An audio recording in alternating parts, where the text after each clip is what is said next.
This is VOCM Open Line. Call 709-273-5211 or 1-888-590-8626. The views and opinions of this program are not necessarily those of this station. The biggest conversation in Newfoundland and Labrador starts now. Here's VOCM Open Line host Paddy Daly. Well, all right, and good morning to you. Thank you very much for tuning into the program. It's Thursday, January the 22nd. This is Open Line. I'm your host, Paddy Daly. David Williams, he's the producer. You'll be speaking with David when you pick up the phone and give us a call and get in the queue and on the air. If you're in the St. John's metro region, the number to dial is 709-273-5211. Elsewhere, toll-free long distance, 1-888-590-VOCM, which is 8626. So for tennis fans, Canadian Vicky Mboko hits the courts again this evening at the Australian Open. This is an interesting matchup. Taking on Danish Clara Tauson. Two big hitters, so that should be a fun match to watch tonight. For tennis fans here, and Boko's going to be great. And congratulations to Declan Walsh. Fine young tennis player himself. I had him on the show maybe yesterday or the day before. Was it yesterday, Dave? Okay. He's created something called Open Courts. Look, I think his motivation here is clear. To try to clear the financial barrier for young people who would like to play some tennis, get some lessons, like, for instance, at Greenbelt, but, of course, can't overcome the financial barrier. So he's going to be working with some other individuals and corporate sponsorship to try to make sure that everyone who wants to play a bit of tennis, get a few lessons, especially indoors, is going to have that opportunity. So bravo to Declan. I hope that is going to be a huge success. Launched yesterday at the Muse Centre around 5:30. All right, frigid cold couple of days here. We're going to hear a lot more about power bills in the future. We had Byron Chubbs on yesterday. He's the VP at Newfoundland Power. And he was, trying to correct what he says are myths out there amongst the community and the concerns surrounding power bills. And the feedback that we got is that people aren't buying what Newfoundland Power is selling. So whether or not people are on the right track or Newfoundland Power is on the right track, the reaction to his particular call was overwhelming in the email inbox. Got people sending me detailed breakdown of their year-over-year power bills. And we do know, obviously, when it gets colder, like it has been the last couple of days, and obviously with the wicked cold wind that's been blowing nonstop for the last couple of days, anticipating our January power bills are going to be pretty significant. All right, Canada Post. So you think back to the old United States Postal Service motto, neither snow nor rain nor heat nor gloom of night stays these couriers from the swift completion of their appointed rounds, which is not even an American thing. It comes from Persia, so it's Herodotus' histories. That's irrelevant. But people are giving me plenty of concerns surrounding Canada Post. For instance, in Corner Brook, since mid-December, no delivery. People have to go to the postal station with ID to pick up their mail. You think even the community mailbox or the super mailbox would be infinitely better service than having to drive to Canada Post to pick up your mail with your ID in hand. So a couple of people overnight sent that exact same concern. So I don't know exactly why it's happening the way it is, but let's see if I get the email here. So the reason offered by Canada Post out there, and that's the postal office at West Valley Road. Reason being, no sidewalks and roads are too narrow to walk on. But apparently in the past, with very similar winter circumstances, the mail was being delivered. So apparently that's not the case out in Corner Brook at this moment in time. Your thoughts? All right. So again, I don't know what people do with their own money, and it's none of my business. But the consumer spending numbers here in the province are really interesting. So we do know there's a long way, a big gap between folks who do indeed have disposable income and those who do not. But apparently a lot of people do. Spending by consumers in this province in 2024, $12 billion. They forecasted a 2% growth in retail sales for 2025, but retail sales grew 4.7%. That's way higher than the national average.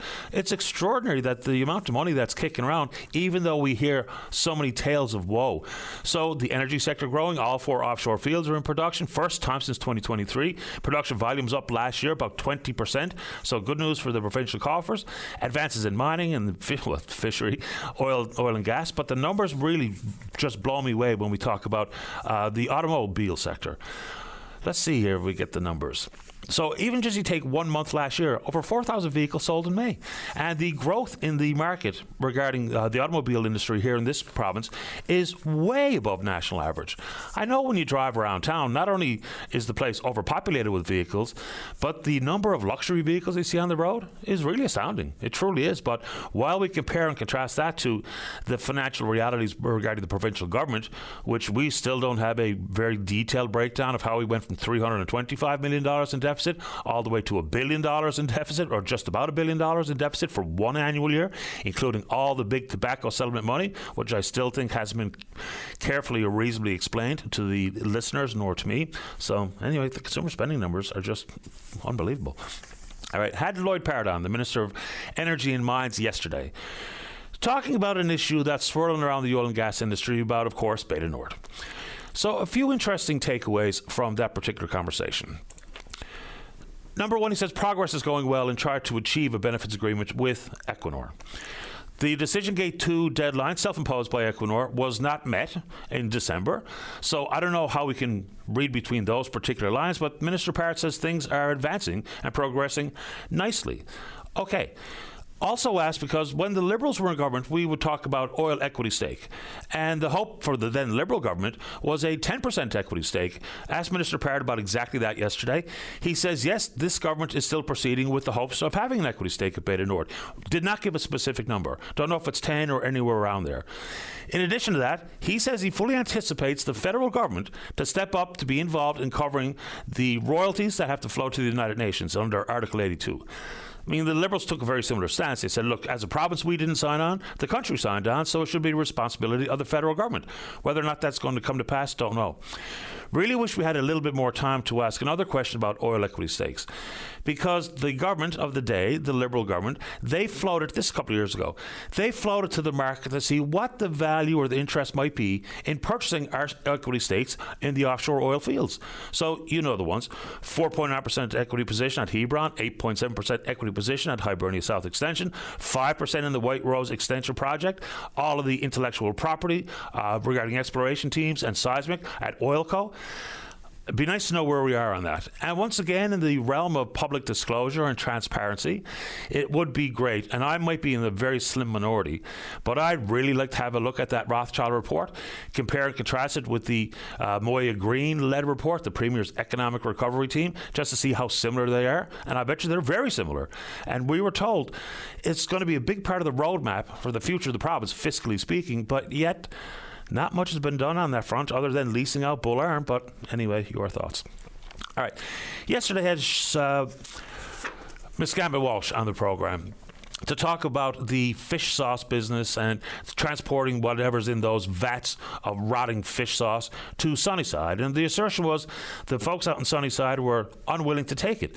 I've been told now, based on some of the conversation at a public meeting on Tuesday night, that Sunnyside has accepted the sauce under conditions that it is not toxic. It has very high concentrates of salt and cannot be 100% solidified. Okay.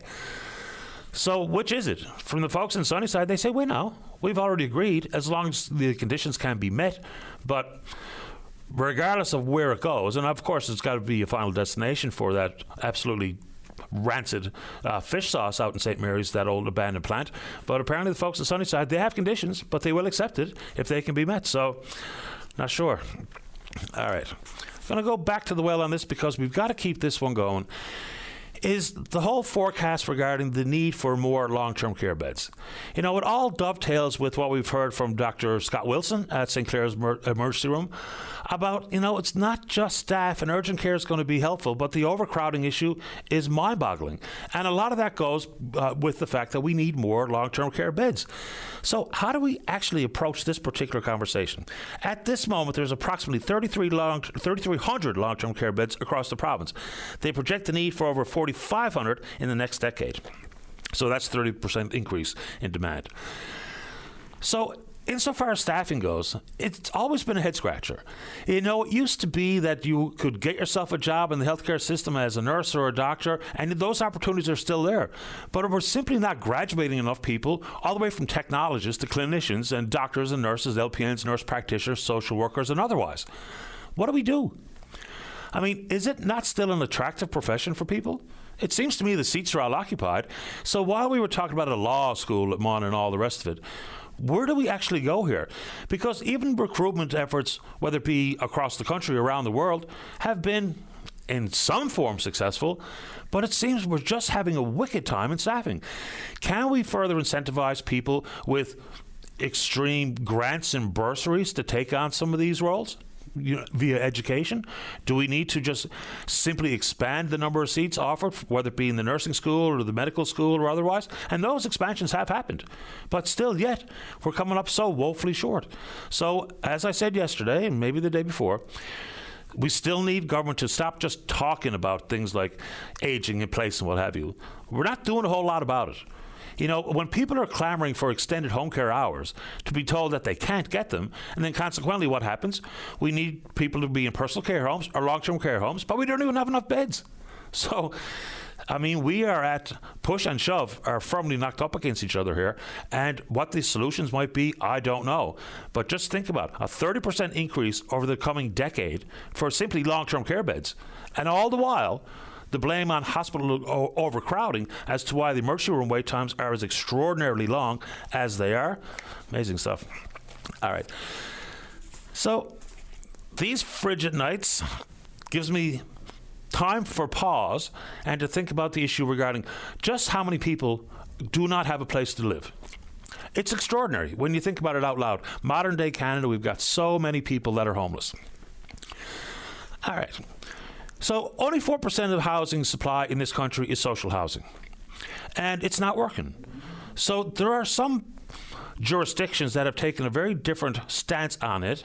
And this is maybe not welcome in some corners, but we know exactly what's going on when we talk about the cost of homelessness.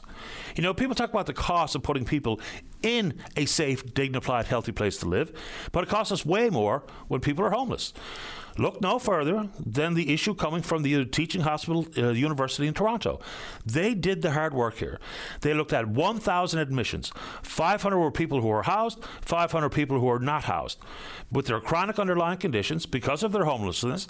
So consequently, they stayed in the hospital twice as long, consequently costing twice as much.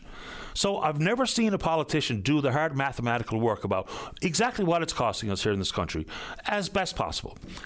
So, how do we change our tune here? Because we have the old laddered system, right? So you're housed, and then you become homeless or precariously homeless or homed. And what do? We give you an opportunity to go to a shelter, and then maybe a transition home like the Comfort Inn, and then maybe into some more permanent housing solutions like at Newfoundland Labrador Housing Corporation. Or maybe you get on your own 2 feet with some thrust behind you, and you can make your own way into your own home via rental or a mortgage. But it costs us huge amounts of money, and we're not achieving the required outcomes here. I'll throw it back out there again. One of the best case studies regarding homelessness comes from Finland and Helsinki. They talk about it housing first. It was adopted back in 2008. So people, as opposed to going through the system I just described, you get immediate permanent housing as what they refer to as a human right. So not just having to go through sobriety and treatment first, you get into housing with mental health and addiction supports, you reduce long-term homelessness, they convert the shelters into affordable apartments and focus on stability. And as a result, they're saving huge money. Huge money. So I get it. People talk about Margaret Thatcher and socialism. You're eventually going to run out of other people's money. But let's just do a financial examination of what we're spending today and how the shelter system and transition homes are working today versus what we can learn from examples that are well-rooted. The program is as old as 2008. It is the absolute jewel of the homelessness conversation in Europe.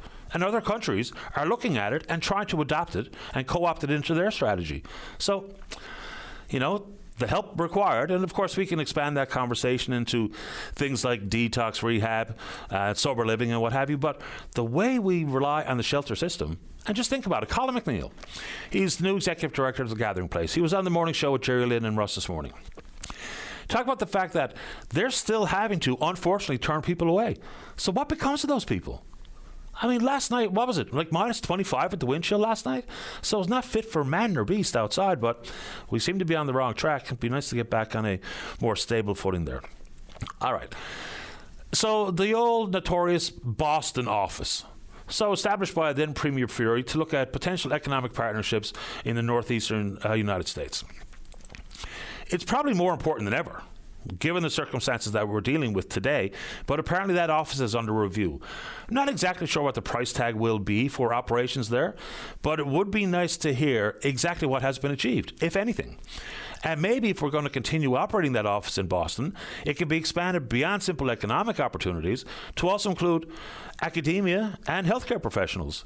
They're doing it in other parts of the country with some sort of success, insofar as particularly in the world of healthcare pros.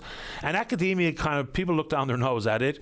But of course, academia comes with the possibility to create more innovative solutions. It comes with the opportunity to create intellectual property, which is being monetized at breakneck pace in other countries who are far outstripping our accomplishments here in this country. So the Boston office, under ruling. All right, a couple of quick ones.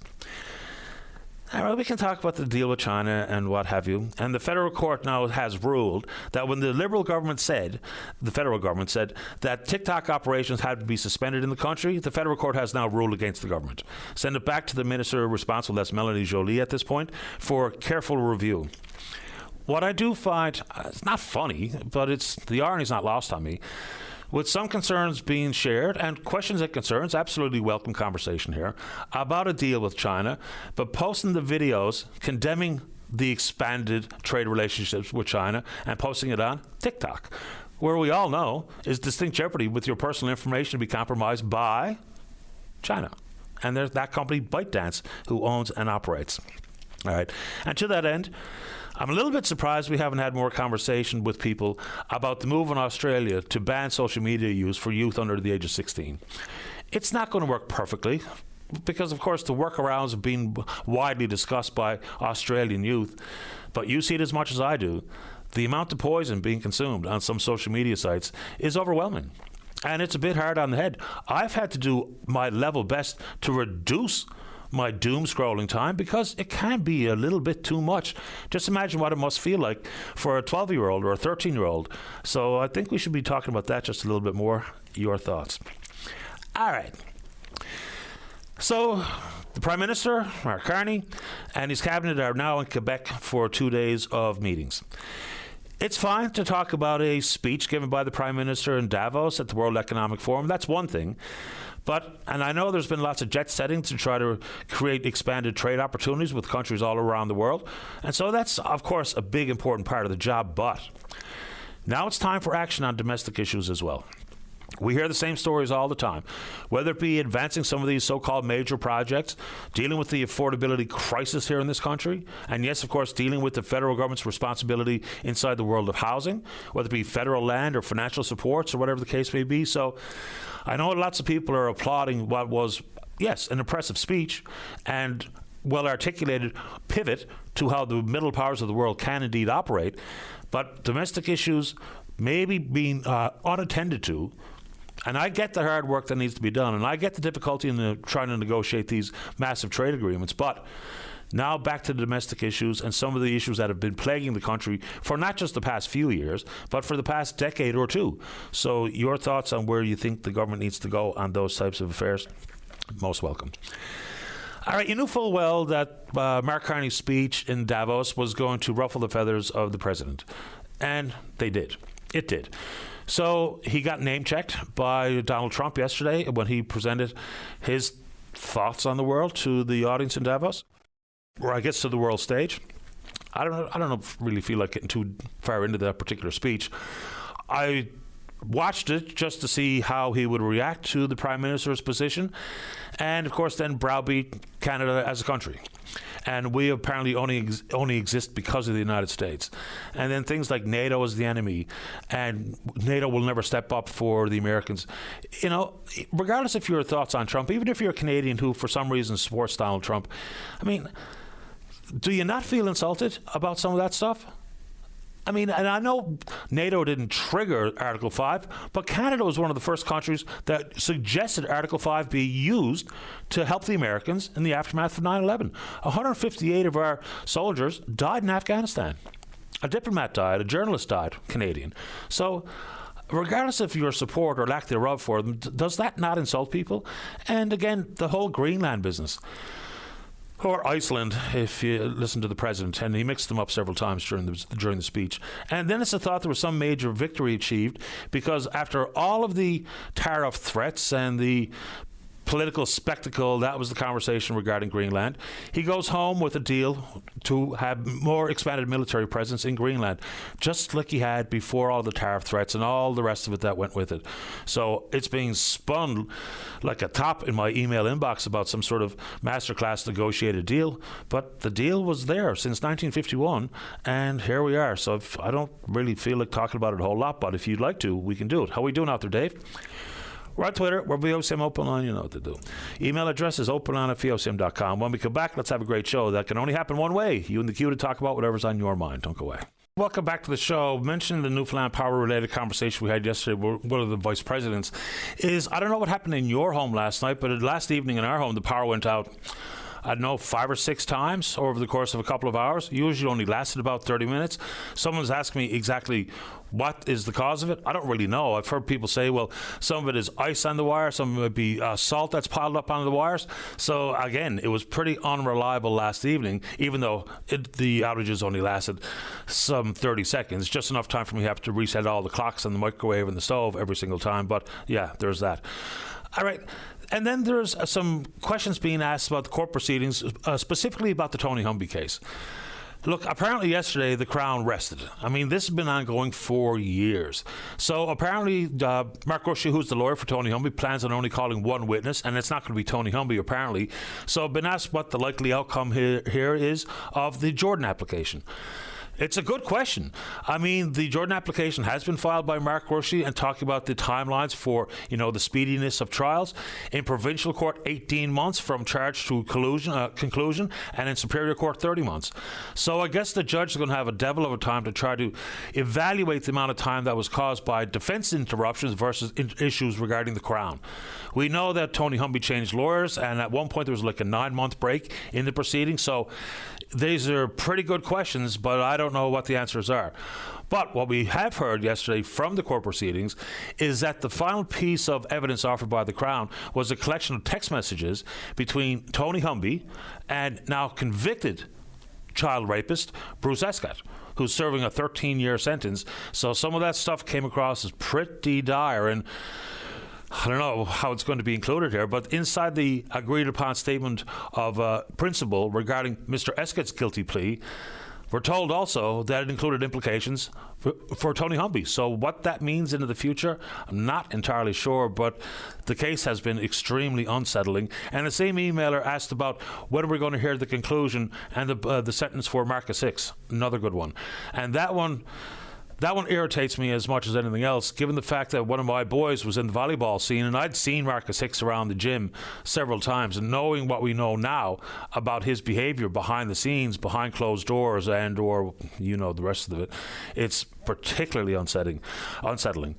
And I mentioned now the hard work that needs to be conducted by the federal government. Now that all of the international travel, most recently to China and Qatar and Switzerland, now that that's done, it's back to brass tacks. And yes, there is tons of work to be done here. And yes, there's plenty of domestic issues that have been caused not by Donald Trump, but because of our own political management and decisions that have been made in this country. So we know that to be true. It's easy enough to point fingers of blame at one individual or one country, but some of the problems have been further exacerbated. And we also know that because we are all watching the news, or I guess most people are watching the news to follow along with what happened. And, it always happens if there's any mention of the president that is less than glowing, people get personally aggrieved, which I always find to be a very interesting way to have some sort of political discourse. But things have changed. And you're right. A speech is just a speech. Actions are what's required. Same thing yesterday with the president's speech. So it's just amazing the defense that people are willing to offer here. So I listened to it because I thought I should. And I said earlier that, he mixed up Iceland and Greenland several times, and he did. And then I get an email saying, no, he didn't. He's referring to Greenland as a piece of ice. I mean, come on. You watched it, so did I. he clearly mixed it up, and so be it. But, pointing out the patently obvious here is, for some reason, all of a sudden, fake news. I love that one. That's fake news. Let's check in on Twitter. We're VOCM Up Online. You can follow us there. Email address is openline@vocm.com. When we come back, we're going to have a conversation regarding harm reduction. It's a big part of the conversation right across the country. It comes in many forms and fashion. You talk about the safe exchange of needles. Then you talk about safe consumption sites and how they have worked or have not worked in other parts of the country.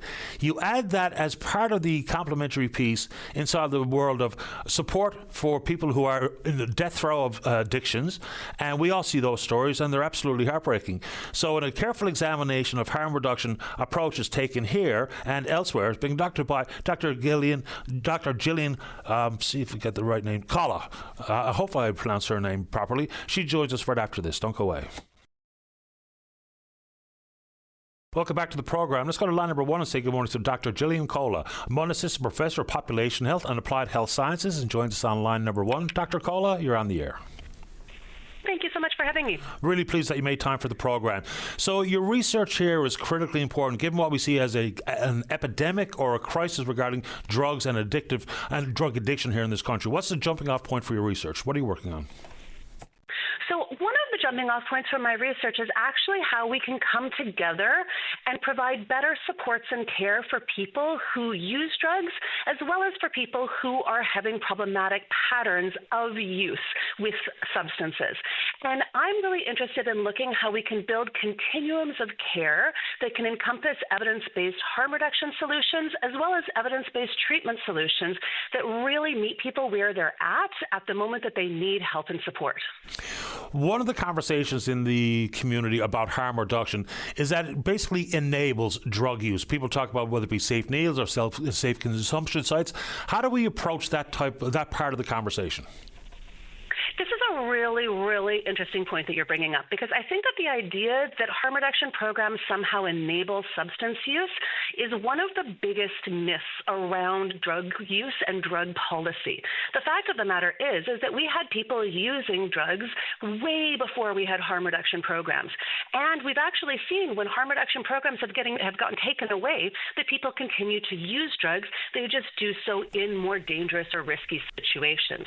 So I think the question really is, what's the role of harm reduction across a system of care? Because we know that harm reduction programs can be really, really effective at doing things like for syringe and needle programs, sterile syringe and needle programs.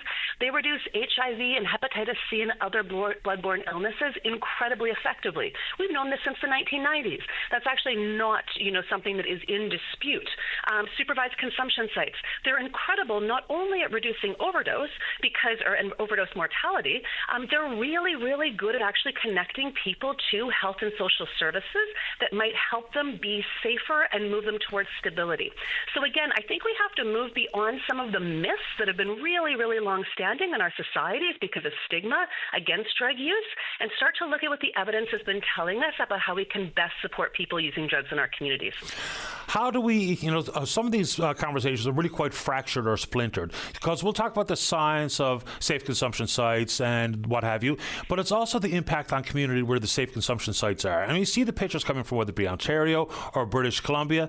How do you bring those community concerns into this particular conversation regarding, the research and the science behind safe consumption and or needle sharing or what have you? That's a really, really excellent question. And I think that's actually one of the key questions right now that we have to grapple with across Canada. On the one hand, because harm reduction programs have been so contested, like you said, the discussions are so fractured, we actually have a really significant amount of research on these programs and on their health and public health impacts. I think what you're talking about is actually a little bit different. We have to ask ourselves, did harm reduction programs work to do what exactly? So, do sterile syringe programs work to reduce HIV and Hep C? Yes, they do. Do supervised consumption sites reduce overdose deaths among people who use them? Yes, they do. Do they solve all the social problems that we're seeing right now, including a lack of affordable housing, rising costs of food, more folks who we can see in our communities who are clearly suffering? No, they don't do that. But we're not expecting them to do that, and we shouldn't expect them to do that. This is what I mean when I'm talking about a comprehensive system of care. We need to really be tailoring the right solution to the right problem. Harm reduction programs are really, really good at some health and public health outcomes, like reducing disease transmission and connecting people to health and social services, but they're not going to solve every single one of our social problems in society, and we shouldn't expect them to either. Also, in the world of fractured conversations, we can talk about harm reduction. People have their own opinions on it. I think some of the research is pretty clear about how it's reduced, whether it be infections and or overdoses. But how do you bring that conversation into the next stage, which would be access to, this might not be part of your research, I'm just interested on your thoughts, is, harm reduction, safe consumption, but then it's detox, rehab, sober living. So we talk about community impact, then we talk about harm reduction, then we talk about getting clean or trying to kick the habit or kick the addiction. But those conversations seem to happen in silos as opposed to all as one comprehensive, well-rounded understanding of what is a very complex issue. 100%. I totally agree with you. In fact, I think that some of the antagonism, this idea that we have to have harm reduction or treatment programs, or that we're going to build the two against each other, is incredibly destructive because we need both. We need comprehensive harm reduction services for people who are using drugs and are going to continue to use drugs and are not at a moment where they want to change their patterns of drug use. And we also need evidence-based treatment available on demand for people who are looking to make a change in their patterns of drug use. These two things are not in opposition to each other. We really desperately need both if we're going to make any impact on the crisis of overdose deaths that we're seeing across the country. From your perspective, when you look at whether it be the issues, how they were handled in British Columbia, some of the decriminalisation of things beyond cannabis, and what has happened in Ontario, how much of the decisions do you think have been based in research and science versus politics? I think that it has been almost exclusively based in politics and in the politicization of drug use. To be completely frank, it is much, much easier to blame people who use drugs for social problems than it is to build affordable housing and to address rising costs of food. These are the reasons that we're seeing more people in our communities, more people on the streets. And it's a lot easier to continue stigmatizing people who use drugs and the programs and services that are trying very desperately amidst lack of funding to provide services to them than to deal with those really, really deep systematic issues. And so I think it was almost completely politicization, because the fact of the matter is that decriminalization was working to keep people out of prison for small offenses like possession of substance use.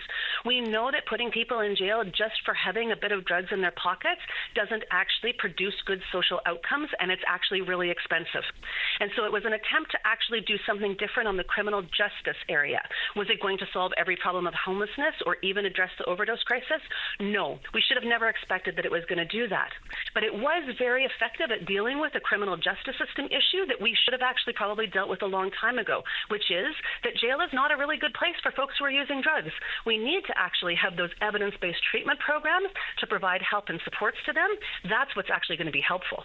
Because your research is going to be about some of the offerings in other provinces, how is that going to work from a position or an office at Memorial University?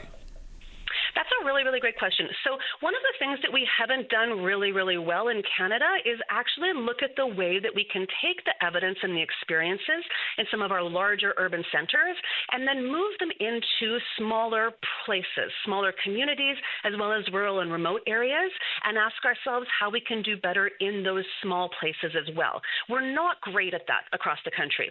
So that's one of the things that I'm really, really hoping to do here, is to really look at what's worked and what's been challenging in other areas and try to think through how we can build these better continuums of care for people who are struggling with their substance use. The other thing is that there's actually been really innovative programs that have been going on in places like Newfoundland and Labrador that haven't gotten the attention that they deserve. And so I think that that's also one of the focuses right now, is actually about seeing what's been done differently in smaller communities and how we can learn from that across the country. What has been done differently in smaller communities? Well, one of the things that's been really done well in a lot of smaller communities across the country is figuring out how to reach people who are in rural and remote places. When all of our focus is on cities like Toronto and Vancouver, we miss how we actually need to be reaching out across the entire community, including in places that might not have as many services available. So things like how we can build up pharmacies as distribution points, things like how we can use our mail system in order to ensure that everybody has access to sterile harm reduction equipment. There's really innovative things that we could be learning from and that might be helpful across the entire country. It's a matter of scale. You know, we're having a hard time staffing up, even at the major centres, and I'll use St. John's as an example here, at the new mental health and addictions facility, of which there doesn't seem to be a whole lot in the world of addiction supports offerings inside there. They talk about bringing it out into the community where people are. I'm not exactly sure what that means, but it's a fascinating conversation. No doubt about it, politics will rule the day here, because politicians, their number one job is to get elected, their number two job is to get re-elected. So how we incorporate evidence-based research into something that has been plaguing Canadian communities for quite a long time and seemingly getting worse by the day, it's going to be a wonder and whether or not people have the political will to do what's actually best versus what will get the most votes. 100%.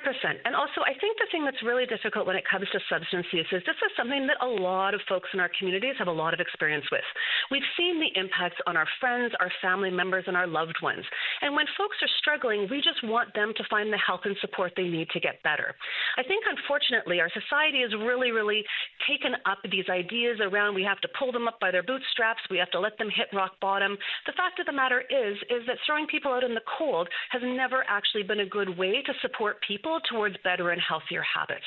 What we need to do is we really need to figure out how we can provide the care and support and really build on community values like, hey, you know what? We can actually do this. We can actually figure out as a society and as a community how to support people who are visibly not having a great time of things, and how we can help to support them to do better. And it's going to take a whole of society approach. It's not going to be good enough just to have harm reduction programs if we don't have really good systems within the healthcare system, you know, really easy access to crisis services and mental health services. We've got to work on all those things at the same time. What's going to happen with your research? Because we talk about other areas of research inside of academia where they come up with something that can be intellectual property, something that we can monetize or commercialize. But research like yours, where does it land, or where do you hope it lands? Well, you know what? It's interesting that you say that, because there's not very much that can be monetized in my research. In fact, my whole point is to actually work myself out of a job and to build systems of care and support where we actually don't need so much of what I'm doing anymore. And when we think about care and support within the health and the social services, this isn't something that gets easily monetized, right? Like caring for people, supporting people, making sure that they're feeling good and healthy, that's actually not something that's really easy to, do an intellectual property on. And I think that what we really do need to figure out, though, is how can we build systems and communities where people who are struggling are able to get the supports that they need when they need them. And how can we do that across provinces like Newfoundland and Labrador, where we've got huge geographies. And I think there's a lot of initiative and there's a lot of people who really want to work on these solutions. We just actually have to keep on keeping on and avoiding the moral panic that can come up around substance use so often. I really appreciate your time this morning, Dr. Kohler. Thanks for doing it. Well, thank you so much for having me. My pleasure. Bye-bye. Dr. Gillian Kohler, Assistant Professor of Population Health and Applied Health Sciences. Let's get a break in. Don't go away. Welcome back to the program. Let's go. Line number 2. Jason, you're on the air. Yeah, hi, how are you? Okay, how about you? I just want to talk about Donald Trump. Okay.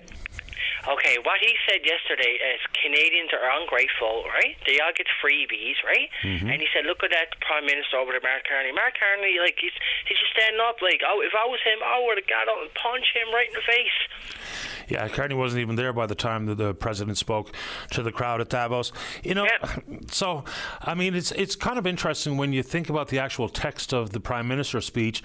Didn't once mention Donald Trump, actually mentioned the decades-old understood international rules of trade and diplomacy and whatnot, and the fact that it is gone, and the world has changed. And, of course, he knew that the president would take it personally, and he lashed out and name-checked the Prime Minister as well yesterday.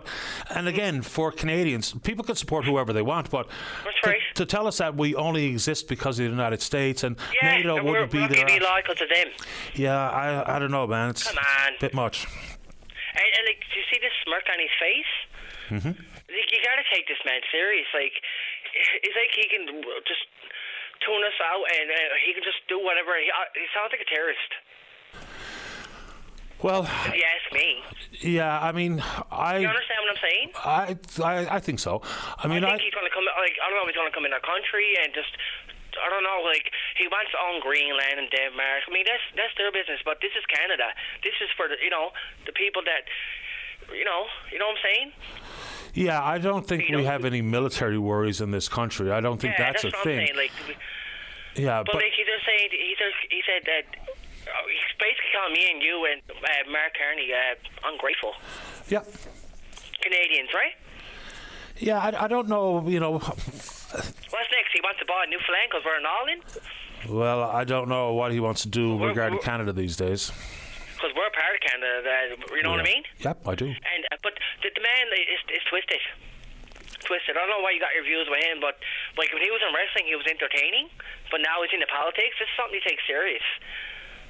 He's the most powerful man on the planet, I think is fair to say. They used to call. Okay, I understand. Yeah, people used to say the president is the leader of the free world, and when I watched it yesterday, a few things. It's basically the regurgitation of a lot of things that he says all the time, and but on top of some of the eye rolls that I think the world was sharing, it was just kind of boring, right? I mean, not much new. We got Canadians living everywhere, and Americans.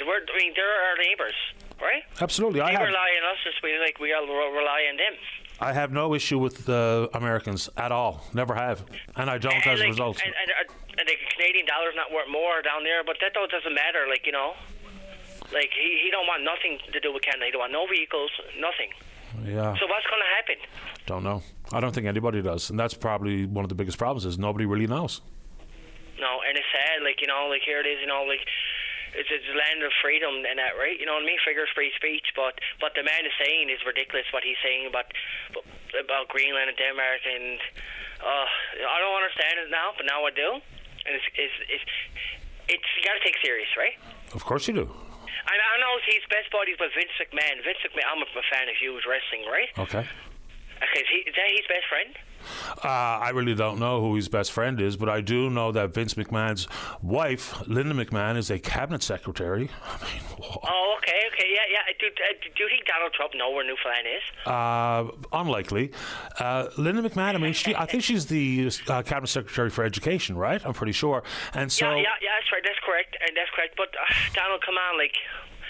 Whereas Canadian, I'll take him serious. Like, if I gotta go to war, I would for my country. Would you? I'm a bit old for it, but I suppose if I would take the freedom of speech and take the bullets from my country. Yeah, I would. Okay. But I don't know what's going to happen. Anyways, Paddy, I just want to talk about Donald Trump. You have a happy New Year now. The very same to you. Thanks, Jason. And go Leafs, go. Yeah, fair enough. All right, man. Okay. Have a good one. You too. Bye-bye. Bye-bye. Of course, you have to take it seriously. Why wouldn't we? Do get questions about why the Prime Minister would not accept a seat on the Board of Peace. Well, just on my own personal opinion, I don't think there's... it doesn't sound like a very good idea to me. I think there were some 60 invitations for leaders to join said Board of Peace. But as of now, I believe the list of countries that have signed on, of course, the United States, and the chair would be Donald Trump. I don't know how many of these countries, maybe Pakistan and Russia have said they would pay the $1 billion. The $1 billion to have a permanent seat. Their money managed by one person alone. But the countries that I think that have signed on, and this is a pretty interesting list. Albania, Argentina, Armenia, Belarus, Hungary, Israel, Kazakhstan, Morocco, Paraguay, the United Arab Emirates, Uzbekistan, and Vietnam. Notably missing are some of the most notable allies and trading partners of the United States, so that's a pretty fascinating thing. And, when people say, well, with all those big deals that have been struck and whatnot, the Greenland example is just mind-boggling to me. It is. And, of course, that has Canadian implications, which is why it's an issue that I think Canadians probably should consider. Because, of course, Denmark is a member of NATO, and that is an autonomous territory that is ruled, owned, governed by Denmark. They have their own self-governance on Greenland as well. So I've been asked why we're downplaying the deal that has been struck. Well, number one, what is the deal? I don't think anybody actually knows. And apparently it was struck with the Secretary General of NATO, Mark Rutte, but Mark Rutte doesn't speak for Greenlanders and or the Kingdom of Denmark. So again, I'm not downplaying a deal because I have no earthly idea what that deal might be. I don't think anybody does, and it would be interesting to know if it's nothing more than what was already allowed by treaty of as old as 1951, then there's lots to downplay because maybe nothing has actually changed. Just back to the conversation we had with Dr. Cola about where harm reduction plays a role in the world of addictions here in this country. And, I knew it was going to happen, but a bunch of emails saying, look, it's not my problem if you decide to become addicted, which I don't think is a decision people consciously make, that they take one drug and hope they get addicted to it. But when and if the supports aren't there, look, it makes community less safe. How much in the way of whether it be petty or property crime, all the way up to very serious crimes, all the way to murder, as is a part of the drug business, the drug world, the world of addiction. You see it. You hear from the court officers down at the provincial courts here. How many people going through the turnstiles the crimes are based on drugs, drug use, and or drug-related crime? It's a lot of it. So, number one, it makes us less safe. Number two, the issue regarding cost, whether it be morally, societally, and financially, it's costing us huge money. It is. And so if we don't do more, whether it be in the world of harm reduction and, yes, the world of expanded supports, whether it be for urban or rural parts of the province and the country, and that includes detox spaces and rehab spaces and sober living spaces, if we don't do better on that front, then what do we think is going to happen? Number one, we'll be less safe. And number two, it'll cost us more. I mean, it's just like the housing conversation. Unless we compare and contrast how much money we spend on social housing in this country versus other jurisdictions that do it much, much differently, we don't do those examinations because we allow decisions to be made based on political base and what will get the most votes. So I don't know how anyone can make the argument that, yeah, we can turn our back on folks who are addicted, even though I think there's also a stigma there about who actually is addicted. If it's about, it's just people who were already bad people, or it's just people living in impoverished neighborhoods, the fact of the matter is we know that's not true either. I mean, I unfortunately can speak from personal experience. A friend of mine who, as a result of a back surgery, 3 or 4 years later, lost it all. Well educated, had a big job. Now he doesn't. I don't know where he is anymore, to be honest with you. Job gone, wife gone, kids gone, money gone, house gone, car gone. And this was someone who was in the upper 5 or 10% of earners in the city, and it's all gone. So it's not just a certain type of person that falls prey to addiction. It can happen to anybody. And yes, some of it can happen with street-related drugs. Some of it can happen with a doctor's prescription pad. But it's everywhere. And it costs us more and makes us less safe if we don't do more to deal with it. And yes, I think an expanded conversation regarding sober living is long overdue, because it does indeed, by the research that I've read, talks about the reduction in the possibility for relapse, because it could be an endless cycle of trying to recover. Let's get a break in for the news, and when we come back, lots of show left for you. Don't go away. Welcome back to the show. Let's go to line number one. Say good morning to the NDP member for St. John Centre. He's the leader of the party. That's Jim Dinn. And good morning, Jim. You're on the air. Good morning, Paddy. Thank you for having me. Happy to do it. I was originally calling in to talk a little bit about the wait times in the emergency room, but I've got to pick up on something you brought up, two, issues that were with regards to the cost of addictions and the cost of poverty. I think you led off this morning about. And I think they're all linked, even when we look at the cost, because I think it's the cost of acting versus the cost of not acting. And I was listening to your last commentary about how people can sometimes write people off, well, it's their own choice, and you referenced a friend of yours who had back injuries. And I've been when I was NLTA president, a lot of my school counselors would tell me that that underlying just about every addiction, there's a mental health trauma or physical trauma issue. And there's a recent article in the Globe and Mail. I only read it yesterday. It's called "A Tragedy: Labor's Loss, a Tragedy of Opioid." It costs tens of billions of lost productivity. And interestingly enough, the average opioid victim is not, quote, is not marginalized drug user. It's someone with a job, and that 2/3 of them were employed in the last 5 years, and yet it's interesting. One of the top statistics, or the top group, are people who are involved in the trades and transport, who get hooked on, I guess, painkillers. You have to go to work. You can't take time off. There's and before you know it,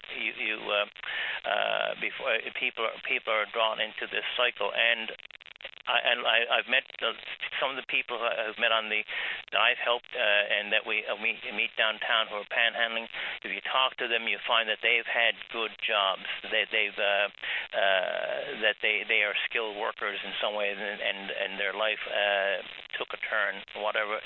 So I think it's always worthwhile to talk about the human cost. And actually, it's interesting in this article talks that someone may argue that it's cold and dehumanizing to put a figure on this. And unfortunately, Patty, I think one thing that in pointing out these statistics, it's often the cost, the financial cost that politicians and policymakers and that realize money talks. So we have to address it. But I think I'd certainly listen to you. It's about the human cost as well. There is a cost to this, to the lives who are forced in the shelters, who are forced to use food banks. I can tell you the impact on people's health. You just got to talk to some people and then ask the age, and you're probably going to find out that in many cases they're probably younger than you, or look at your age and look infinitely older. And there are studies to show that there's on the physical health of whether it's being homeless, that people who are chronically homeless and housing insecure have conditions and health issues that are basically you would see in much older people. So when I hear when people say, well, it's their own choice, they made that decision, I don't care, I just want them moved without looking at the how do we lift everyone up and if we how do we create security by making sure that everyone has their basic needs met, then we're not solving the problem. One of the reasons we fought so hard and fight so hard for a guaranteed basic income is about and accessible housing and affordable housing is to make sure that people do not have to spend their lives on the street, that there's a chance to improve their lives. Anyway, I know this is not the issue I called in. I wanted to call in, but I have to speak to that, and I think you're spot on with it. At some point, if we're not going to deal with the human cost, and there is a very human cost, this article I referred to talked about a Michael Fairchild, a welder, who ended up dying by suicide. There's a tremendous human cost to him, to his family, and to the countless people. They estimate, I think, roughly, when you look at I had the number there in a minute, that 40. I think when it comes to people like this gentleman, 46.7% of deaths due to opioid toxicity, drug toxicity, are from people who are working in trades. So, and anyway, I think one of the things we're going to have to look at, instead of putting money into shelters, we've got to put money into making sure that people have affordable housing. And if we're going to put people into shelters, we got to make sure that the shelters are 24/7, so that people don't have to roam the streets, because shelters are not funded the way they should be. I can tell you that happens. We see the results of that of patients who are or homeless who are using the emergency rooms as a warming center because there's nowhere for them to go. Anyway, So I mean, we'll continue to fight for.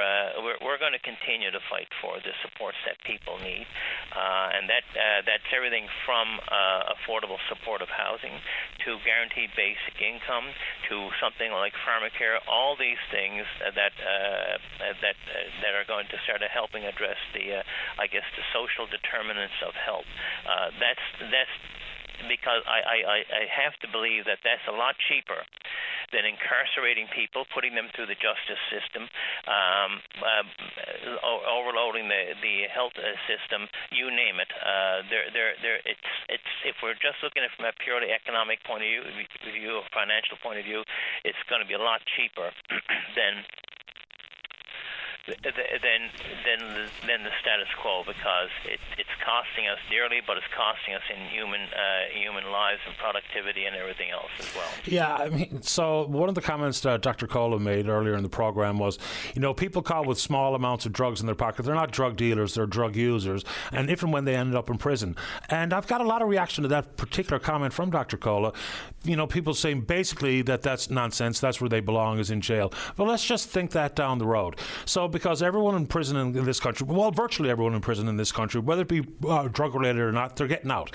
So let's say I'm addicted, I get caught, I committed a crime, or I got caught with possession, I end up in prison. And then I go to prison, I get very little to no help, then I get out. What do you think is going to happen? They're going to, recidivism rates connected with drug addiction are as clear as day. I mean, people can find the numbers for themselves. So even if people are worried simply about the cost of programs and the cost of housing, I think if we, use the contrast of the cost of doing little, which we currently do, we're spending more.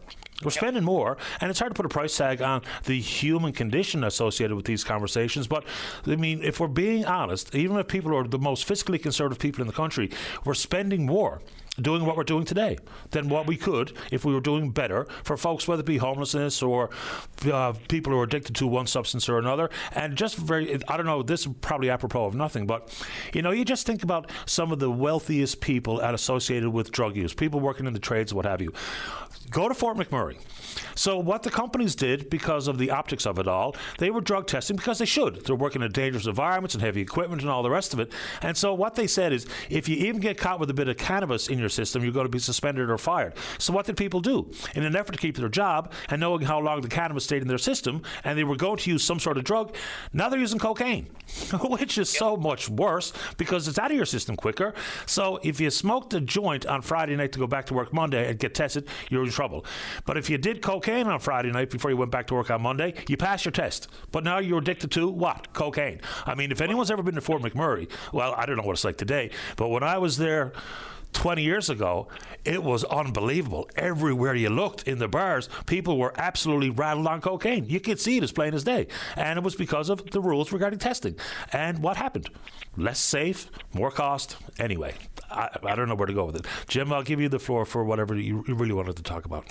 Well, I think it comes down, look, we spend $14 million on shelters, and I was speaking to one of the organizations. Imagine what we could do if we could put that money into actually the stable, affordable housing and supportive housing.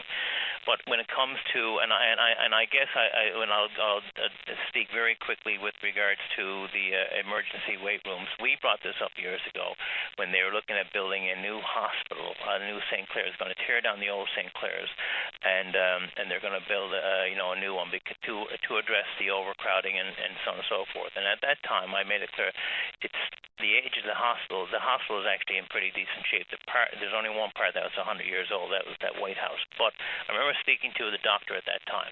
This goes back to 2021, I think, and he was, or 21, 22, and he was saying, look, the big issue, he said down there, is that there are a number of acute care beds that are taken up by people who are who should be in long-term care.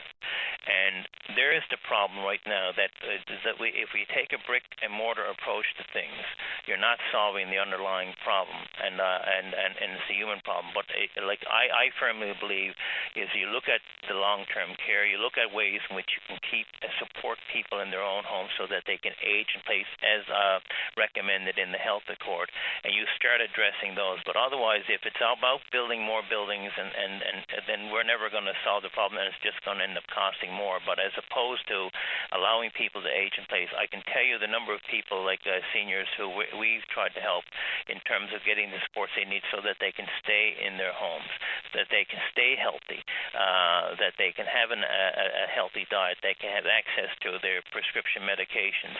These are the things that if you want to address it and spend a little bit now and save a lot more later would be a lot better. Otherwise, to your point, I think, and all these issues is that there is no one simple answer, but it's about addressing the underlying needs. I think if you look at the roadmap outlined in the health accord, there's a lot there in addressing the social determinants of health, the things that keep us healthy, because I can guarantee you that a person who's earning a lot more money can afford better health care, can afford to have access to their prescriptions, to their diet, to a decent housing.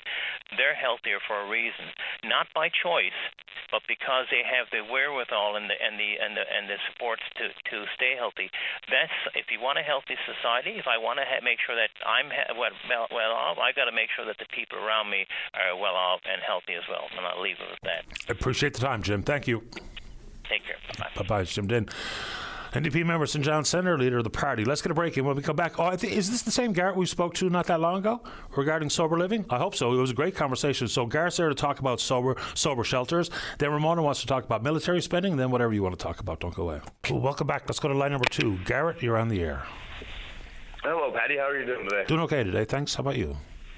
Oh, I'm doing wonderful. This is Garrett from the Guardians Recovery for Sober Living Home. Terrific. And I want to talk about the shelter system again, and just want to start off by saying how wonderful it is to hear the NDP member come in and share his opinion and views on what is the crisis that we're dealing with here when it comes to addiction, sober living homes, recovery processes. And, it really makes me question where the federal government is in being proactive and giving the funding to the provincial governments that really require it to start putting these systems in place. That, it seems the Liberal government's intentions are more on sending money overseas than looking after Canadians at home. And, I'll kind of leave that there, but, they're pretty silent on it, which makes me question, what's their intention, right, for the Canadians? Because we're not getting what we need when it comes to recovery, sober living shelters, the jail system programs. We do have people in peer support with Guardians Recovery that have family members in jail. They are not being treated fairly. They are not being able to see doctors that they require. And the CEOs are not treating them fairly. This is supposed to be a compassionate care in a rehabilitation system, even if it is jail for committing a crime. Like addiction, it hurts. But I do have something wrote on my phone, Paddy, that I wanted to kind of just read out as I don't want to. It's a fair bit of information, so bear with me here. Just go through it. So today's call is about something simple, urgent, and long overdue, and that is the need for sober shelters. Right now, under the current low-barrier shelter model, people who choose sobriety are effectively excluded. For example, if you want to stay clean, if you are coming out of detox, if you are trying to protect your recovery, you often have nowhere safe to go. And that is not compassion, that is a system failure. Here's why this matters so much. People cannot get well in drug den shelters. When drugs are openly used and sold inside shelters, recovery becomes impossible. We hear the same stories again and again. Drugs are being bought and sold in hallways and rooms. People using in the bathrooms and bedrooms or even outdoor gazebos with sharp containers, promoting this place as a safe use site. Overdoses are happening on site. Fights, threats, and intimidation, theft of clothes, shoes, and personal belongings, drug trafficking, weapons, and gang activity. Constant chaos, noise, trauma, and fear. People being physically attacked, police and ambulance services are frequent flyers at these low-barrier shelters at a cost to public safety, taking resources that could be allocated elsewhere if these were sober shelters. This environment re-traumatizes people who are trying to heal. It drives relapse, it drives overdoses, it drives people back onto the street or into the ground. No one would expect a cancer patient to recover in a room full of carcinogens, yet we expect people with substance use disorder to recover while surrounded by drugs. And that makes no sense. And this is actually against the Constitution and Charter of Rights of Freedoms in Canada, and here is why. Under the Canadian Charter of Rights and Freedoms, Section 7 guarantees the right to life, liberty, and security of the person, forcing people to choose between homelessness or exposure to drugs, violence, and overdose endangers life and security. A system that knowingly places people at high risk of death violates this principle. Section 15 guarantees equality without discrimination. When shelters accommodate active drug use but exclude people who choose sobriety, the state is discriminating against a group seeking health and safety. Recovery-oriented people are being denied equal access to shelter. And why is this unlawful?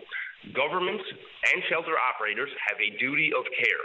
Allowing illegal drug use, trafficking, violence, and unsafe conditions inside publicly funded facilities and around the grounds of the building breaches basic health, safety, and housing standards. It also conflicts with provincial public health laws, workplace and resident safety regulations. Human rights legislation requires safe and dignified accommodation. Calling something low barrier does not make it lawful to ignore harm, crime, or death. And why is it inhumane? There is nothing humane about telling someone if you want a bed, you must accept drugs around you. If you want safety, sleep outside. If you relapse or die here, that's the cost of access. This is abandonment. It is not care. Recovery requires stability, safety, and structure.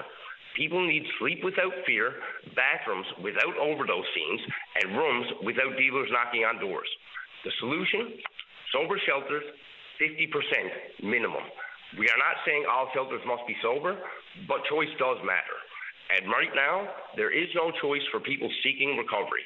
At least 50% of shelters must be sober shelters, and this creates a clear, logical, life-saving pathway from detox to a sober shelter to a treatment center or rehab, and then to a sober living home, leading to independent housing over time. This linear model works. It gives people hope, safety, and a real chance to rebuild their lives. It reduces overdoses, crime, hospital visits, and deaths. It protects neighborhoods as well as individuals. These are very simple messages I feel have been ignored by previous members of the Liberal government. People can't recover in drug dens. Sobriety should not exclude you from shelter. Recovery needs safe, sober spaces, and at least half of shelters must be sober and enforced. Detox to sober shelters, to treatment, to sober living, that is how people get well. This is about life, safety, and dignity. Today, we are calling for balance, for common sense, and humanity. Sober shelters are not punishment. They are protection, and they are pathways to a life in recovery. Thank you to the volunteers from Guardians of Recovery for being the voices that refuse to stay silent. We would also like to say how much we appreciate the current progressive conservative government who are meeting with Guardians of Recovery, focusing to get ahead of this overdose and addiction pandemic that is stealing lives from families, not just locally, but globally. We want to set systems in place that can be replicated as a proven recovery treatment process, from pre-detox to post-rehabilitation, sober living homes, providing the safe transition from active addiction to fully integrated, productive members of society. We are also encouraging members of the public listening who share our concerns or even have your own to use the platform the PC government is using to hear the public's view on where the provincial money should be spent on this year's budget via email and online virtual meetings. I believe our voices have not been heard by the previous Liberal government. However, we look forward to meeting and working with Tony Wagan's teams to create a successful future for all of Newfoundland to prosper. Through improved recovery care systems, focusing on Newfoundland first solutions that directly impact ground zero, on the street solutions to this crisis. And that was all I had about there. So. Well said. You know, Thank you. The pushback I get on these types of conversations is just a little bit odd to me. Is, you know, the path we're on is simply just not working. You know, we can make some tweaks and a bit more nuance here to ensure that we're doing best by people and best for the economy. You know, even if we just talk about productivity and people who have fallen into an addiction. So there's real life implications here. Even if you're not addicted yourself or have someone belong to you who's living that type of life circumstance. And the federal government, it's interesting that you mentioned the federal government, because in the healthcare transfer dollars, there's been bilateral deals signed between provinces and the feds about healthcare transfer, and it's come with some caveats. You know, for instance, a few years ago, that healthcare transfer dollar came with a direct implication regarding long-term care and mental health. I think we can see the same thing if the feds want to take some leadership role here about expanding addiction services, whether it be through harm reduction, detox, rehab, sober living, whatever the case may be, or all of the above. So, Garrett, I always appreciate you making time for the show. You're always welcome. Thank you very much for your time today, Paddy. I appreciate you. Take good care, man. You too. All right, bye-bye. All right, break time. Don't go away. Welcome back to the show. Let's go. Line number 3. Ramona, you're on the air. Good morning, Patty. How are you doing? Doing okay. Thanks. How about you? Oh, I'm hanging in there. Nice to hear those people speaking out for the people on the street, I must say. It's really needed. But what I'm calling about, I just have one statement for Trump. It's because of leaders like him that we have to ramp up our military. And that's all I have to say. I can't believe he's still president. Yeah. That's my statement.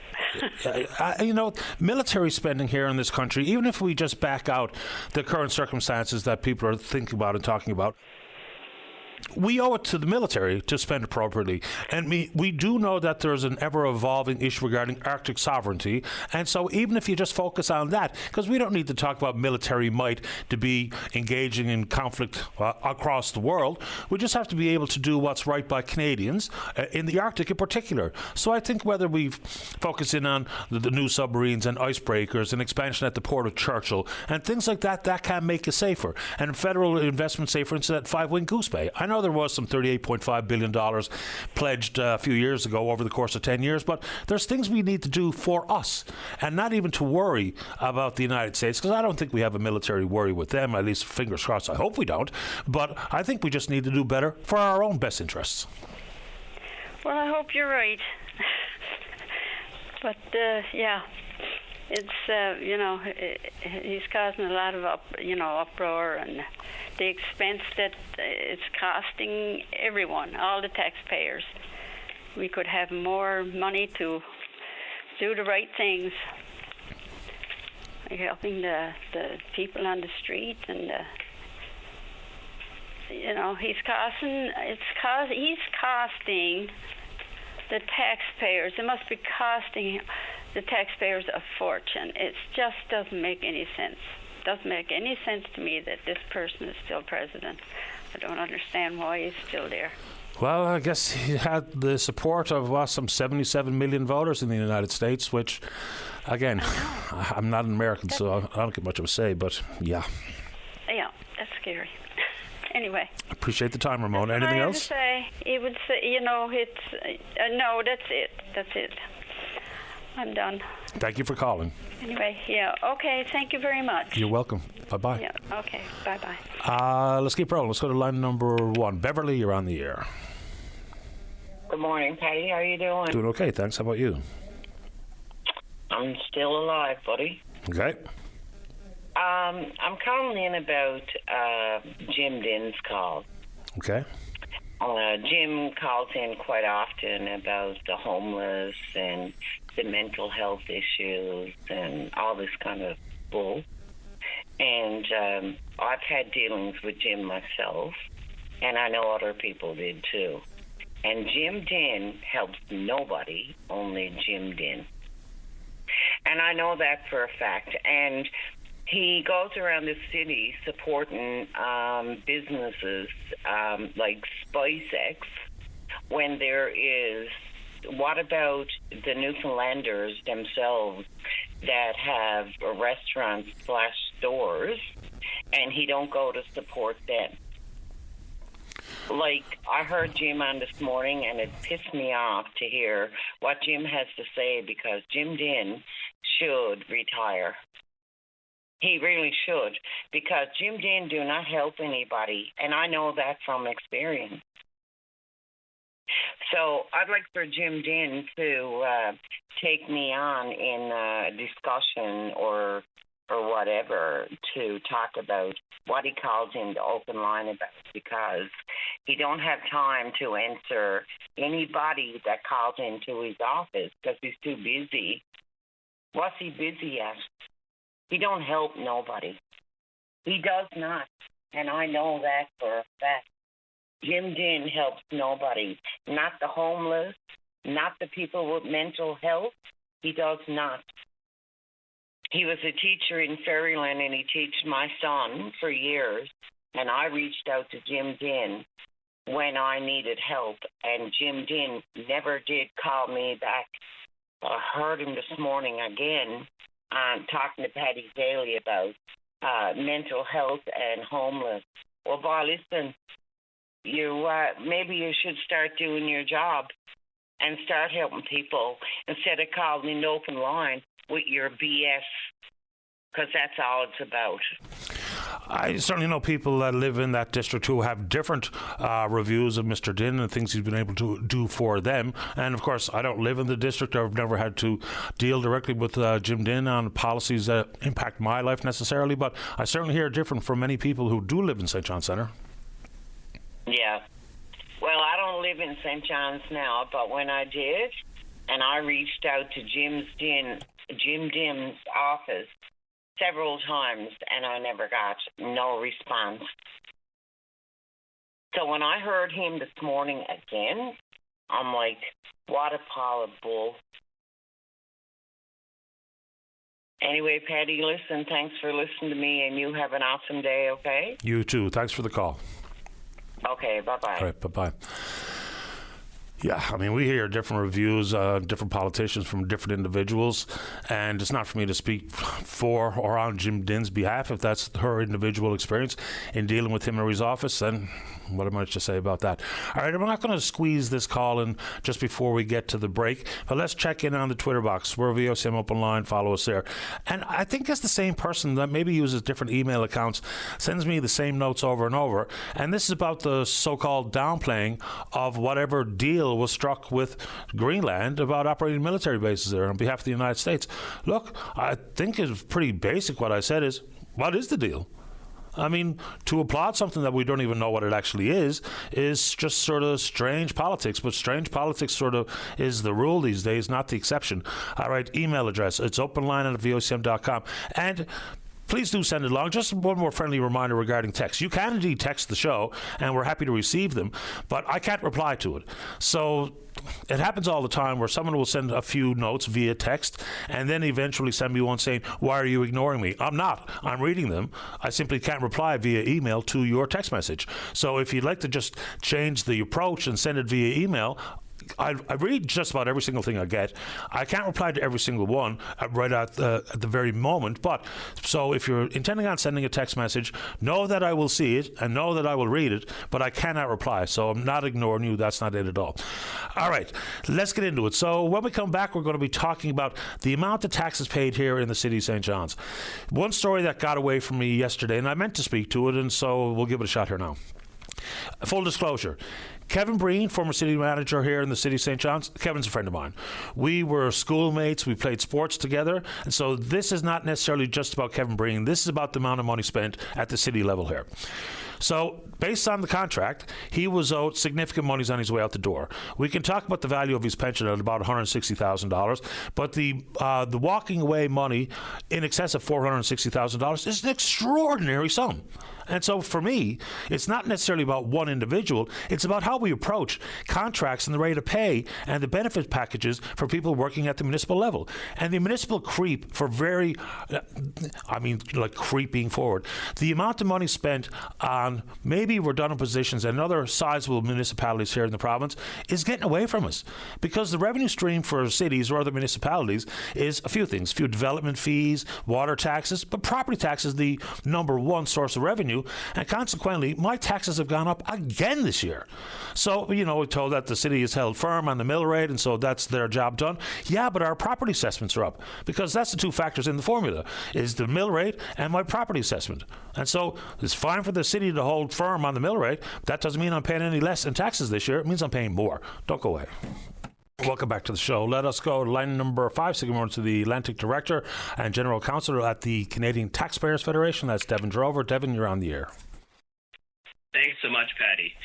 And as you mentioned before the break, we're seeing a lot of movement in the municipal side here in St. John's. We have a departing city manager, and as well we have, as VOCM reported earlier this week or over the weekend, that Mayor Danny Breen is looking at new revenue tools for St. John's.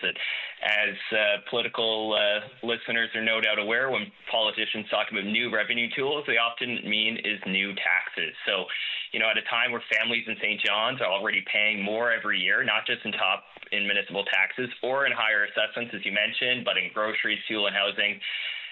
Our message is that before City Hall looks at expanding taxation powers, they need to prove that they're spending existing dollars wisely and respecting the fact that taxpayers are already under serious financial pressure. And looking at the salaries, and as you alluded to with the city manager's salary, and that's no remark on the individual, but the kind of the growth that we've seen at salaries in City Hall, it seems from a taxpayer perspective that they are not spending existing dollars wisely. Well, if you look at the sunshine lists, whether it be provincial government and or at the City of St. John's, the numbers have grown dramatically. Not only the amount of pay, but also the number of people who are now on the sunshine list was earning in excess of $100,000. Look, I'm a concerned taxpayer in the City of St. John's, and it really did irritate me to no end when we were told, well, the city's going to hold firm on the mill rate, but they all know in their hearts that the vast majority of us saw an increase in our property assessments, and so consequently more taxes. That's after last year when the taxes went up 13%. I get things like, big fleet renewal projects regarding snow clearing equipment and otherwise, but that's also they're kind of explaining their failures out loud. Fleet management is an annual issue. It's not every few years we do it in one fell swoop, and consequently I get pummeled with a yearly increase like last year.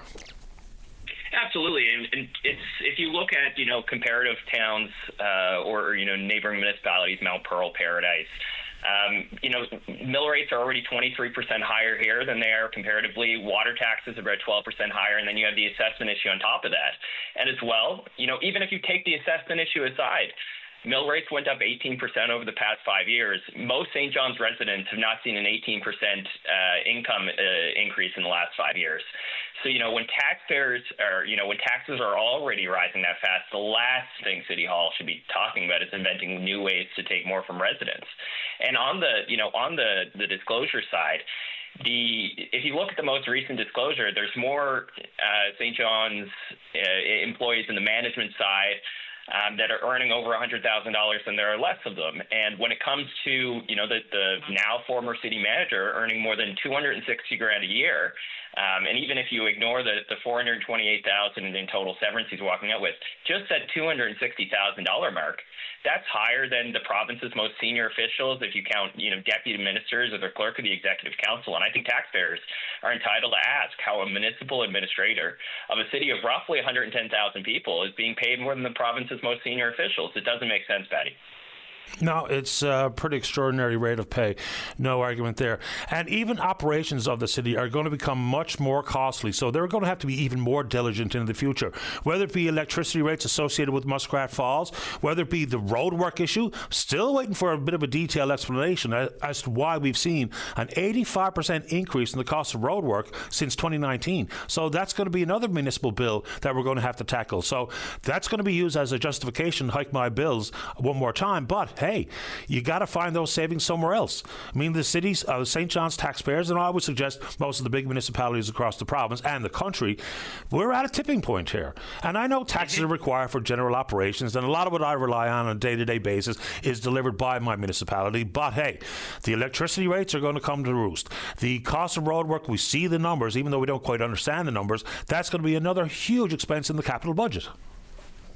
Yeah, absolutely. And the road work piece, by the way, Patty, is absolutely mind-blowing. And, when I started in this position a couple of years ago, that's one of the things we looked into. And, when we asked the department through access information, do they track, over, or do they track overestimates or things going over budget in some of the road work projects? And they didn't even have the records to do it. So it is absolutely puzzling. And, there has been a change in provincial government, so I will give them some grace period to figure out why. But taxpayers absolutely deserve answers on why, the cost of paving in this province is nearly doubled, and it's going to cause, serious issue for taxpayers, not only at the municipal level but also the provincial side. Yeah, no doubt about it.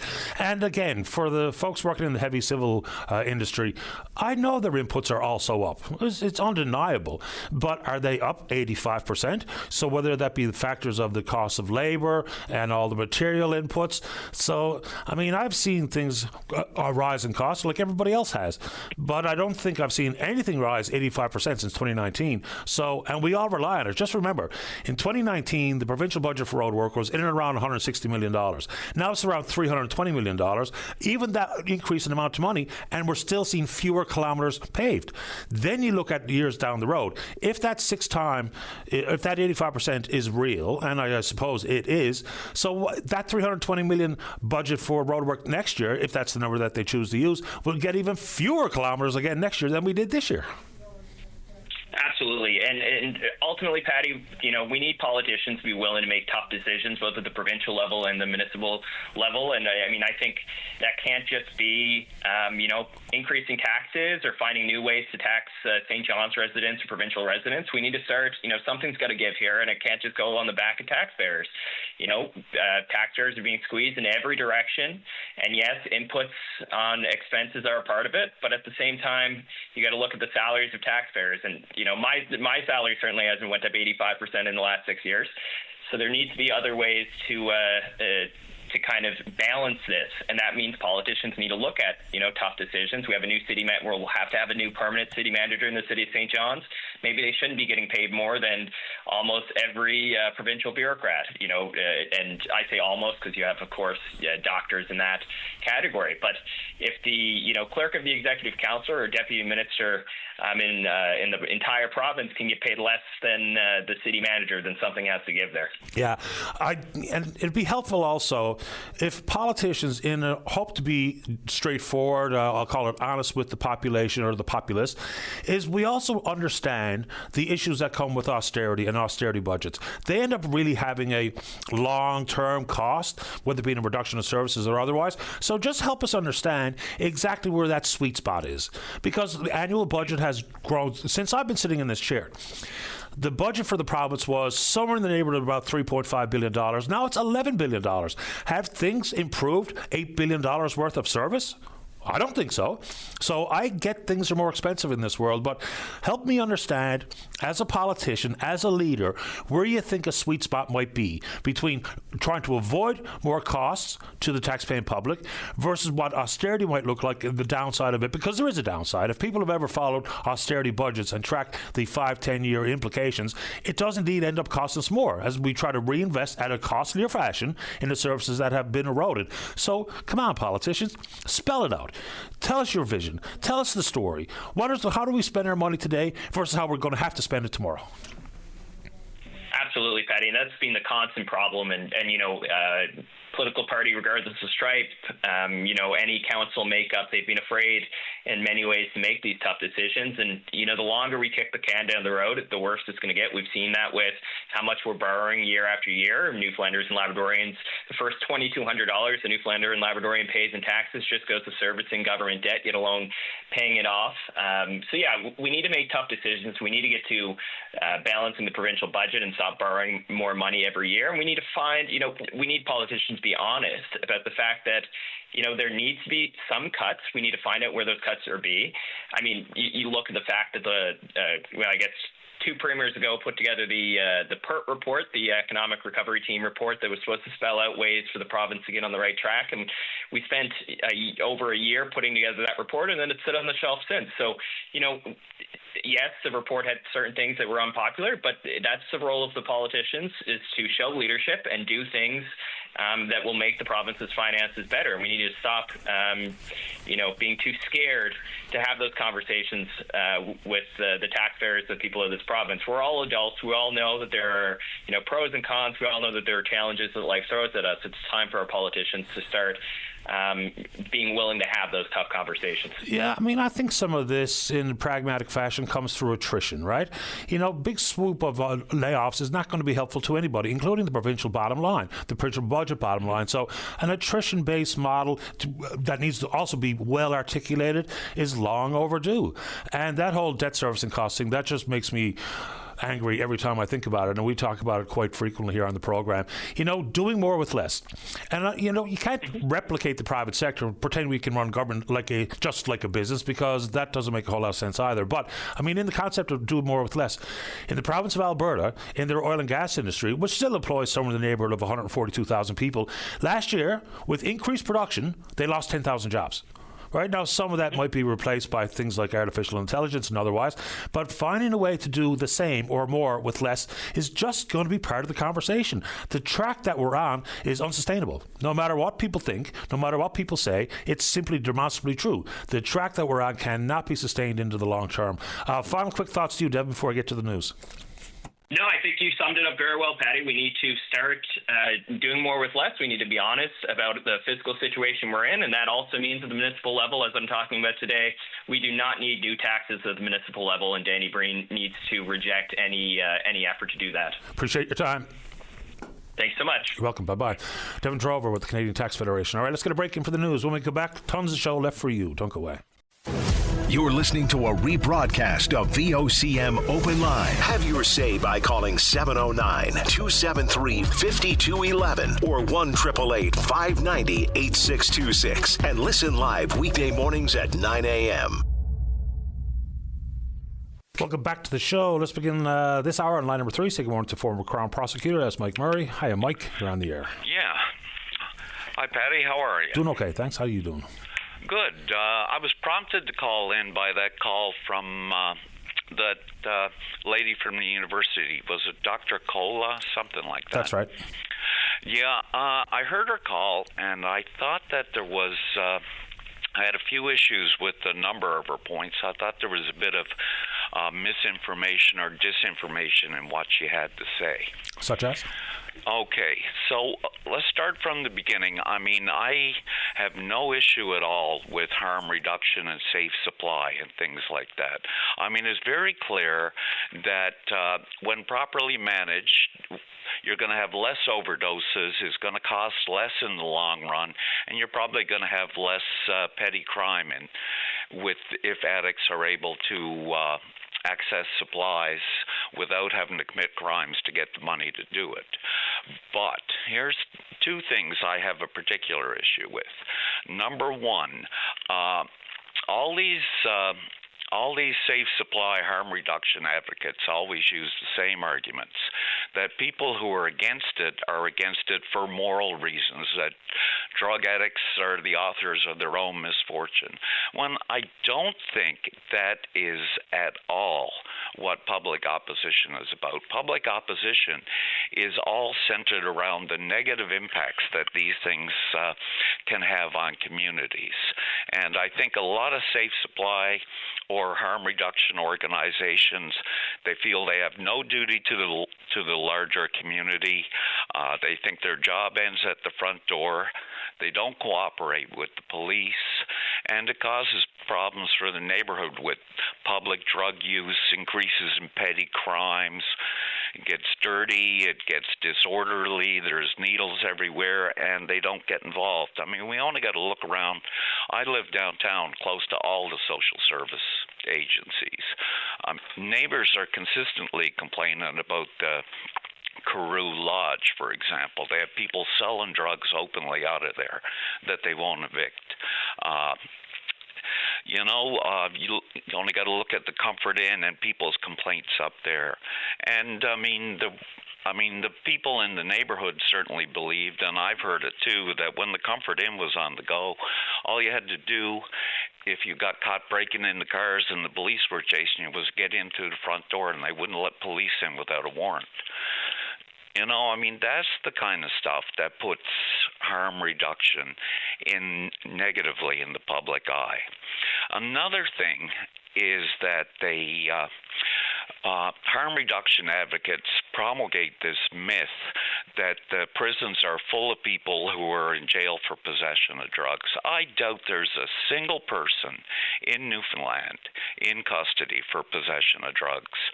The RNC haven't laid possession charges unless there was some complicating factor for more than 20 years now.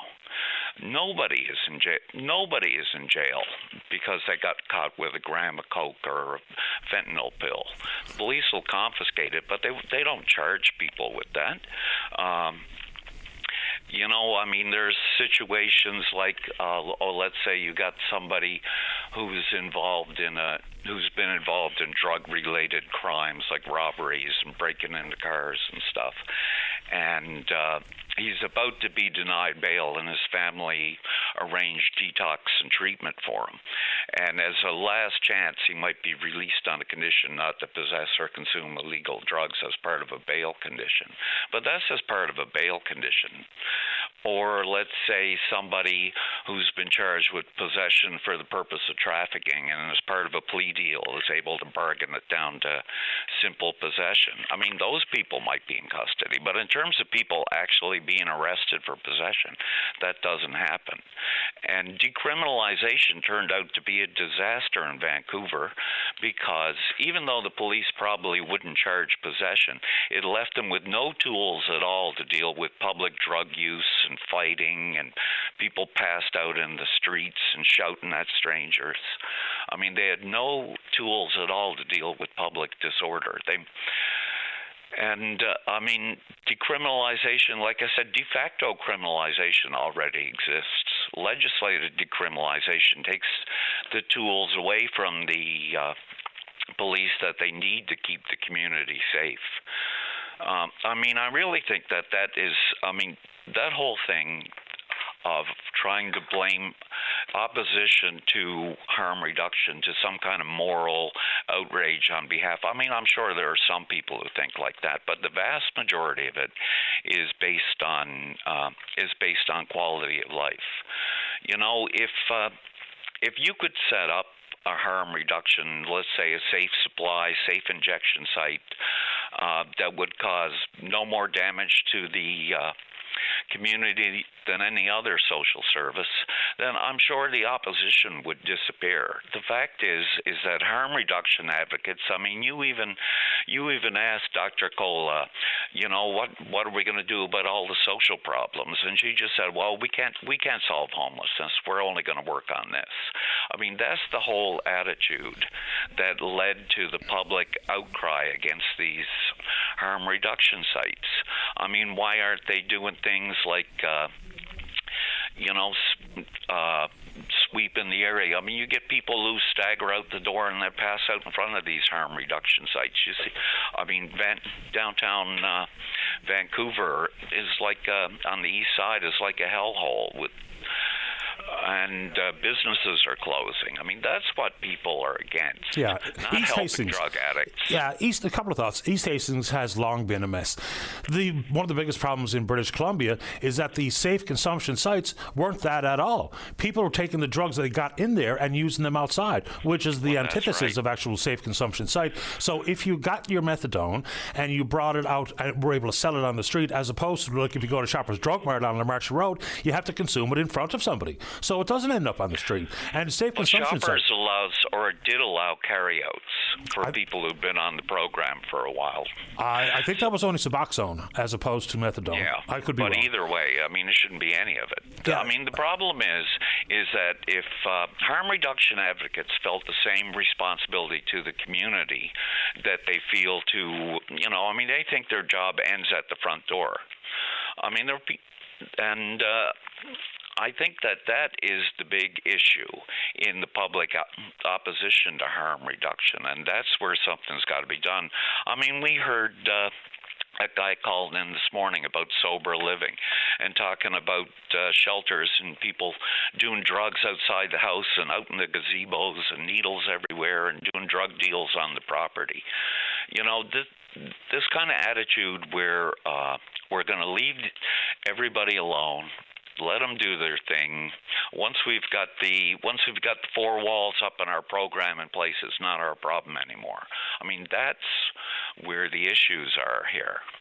It's not in the concept of harm reduction, and it's not in this small percentage of the population who have a moral issue with drug addicts getting help. It's about what it does to the community when these establishments open up, and I find harm reduction advocates are very often, they downplay everything and they claim they have it's not their responsibility. Okay, a point taken. So there's also part of this conversation, I think, is about, just move one quote-unquote problem to a different area, out of sight, out of mind. It's very much like the Tent City issue, right? So Tent City, when set up across from the Confederation Building, brought a lot of attention to it. Then the tents were moved down to the Colonial Building. So it cleaned up the act on the Parkway, but just reestablished it by the Colonial Building. Then they moved it from there, and now the tents are wherever, Bowering Park in the woods and what have you. Same thing, I think, happens when we talk about the community impact of any service, whether it be safe consumption site or otherwise. Those people, if they are moved somewhere else, that's what we've done. We've just moved them somewhere else, whether it be back in the shadows or back in the alleys, as opposed to a real conversation about what support looks like, what access to treatment looks like. Okay, well, actually, I disagree with you 100% on that. Hey, how so? When Tent City was up by the Confederation Building, nobody really cared. It got on the news a few times. The problem was it was inconvenient for people because it was too far from the drugs. So they eventually all began to relocate down by the Colonial Building. I mean, people downtown, a lot of people downtown live in apartments. They have children. They don't have backyards. They want to be able to go to Bowering Park with their kids. There were needles everywhere. There were people passed out everywhere. The public washrooms are being destroyed on a regular basis. I mean, there's no place for any kind of tent city anywhere near a public park. How's that disagreeing with what I said? You're not solving the problem by moving it, but you're not solving the problem for the addicts, but you're solving the problem for the people who want to use the park, and they have rights just as valuable. Yeah, I don't know how that disagrees with what I said. I basically just said we just move it from one site to another, and if it's out of sight, out of mind for the residents in and around Confederation Building, it just means now it's right present for the folks who live around Bannerman Park in this case. So I think we're in the same church, maybe not in the same pew. I guess. Yeah. But I don't think anybody moved them out of the Confederation Building. I think they moved them. They moved themselves. I mean, I don't think that you should be able to make a public park not safe for the public to use. I agree. I think that's the bottom line. And if moving that is only moving the problem, at least you're solving the problem for the people who live there. Yeah, I think we're absolutely in the same church. Maybe not in the same pew necessarily, but yeah. I think the summary point is that when we don't deal with cause and we simply shuffle the deck chairs, then that's all we've really accomplished. So what was one neighborhood's problem becomes another neighborhood's problem, becomes another neighborhood's problem, becomes another neighborhood's problem, and around we go. Yeah, no, and I see that. And I think that steps have to be taken. And like I said, I mean, I'm in favor of harm reduction. I'm in favor of shelters, sober living and barrier-free shelters, depending on where you are in your recovery process. But I mean, I think things had to be properly managed. And I think community safety and not just, I guess, safety, but just, in fact, I mean, out in front of the gathering place, I see people shooting up all the time. That bench right in front of the rooms where all the tourists go, there's people doing drugs there all the time. And then that little parquet, nobody picks up the needles. Where are the people from the gathering place? If they're going to operate that facility in that neighborhood, they have a responsibility to the neighborhood. I don't disagree. It's not that long ago I drove past the gathering place, and people are either numb to it or oblivious to what's going on. There was a woman face first on the sidewalk, right there, and people were just walking by. So it's either numb or oblivious or whatever the right word is, but I understand where you're coming from here this morning. Mike, anything else you'd like to say? No, that pretty well covers it off. Appreciate your time. Okay, Take good care. Bye-bye. All right, let's get a break in. Don't go away. Welcome back to the show. Let's go to line number 1. Bill, you're on the air. Good morning, Paddy. How are you? Doing great. How about you?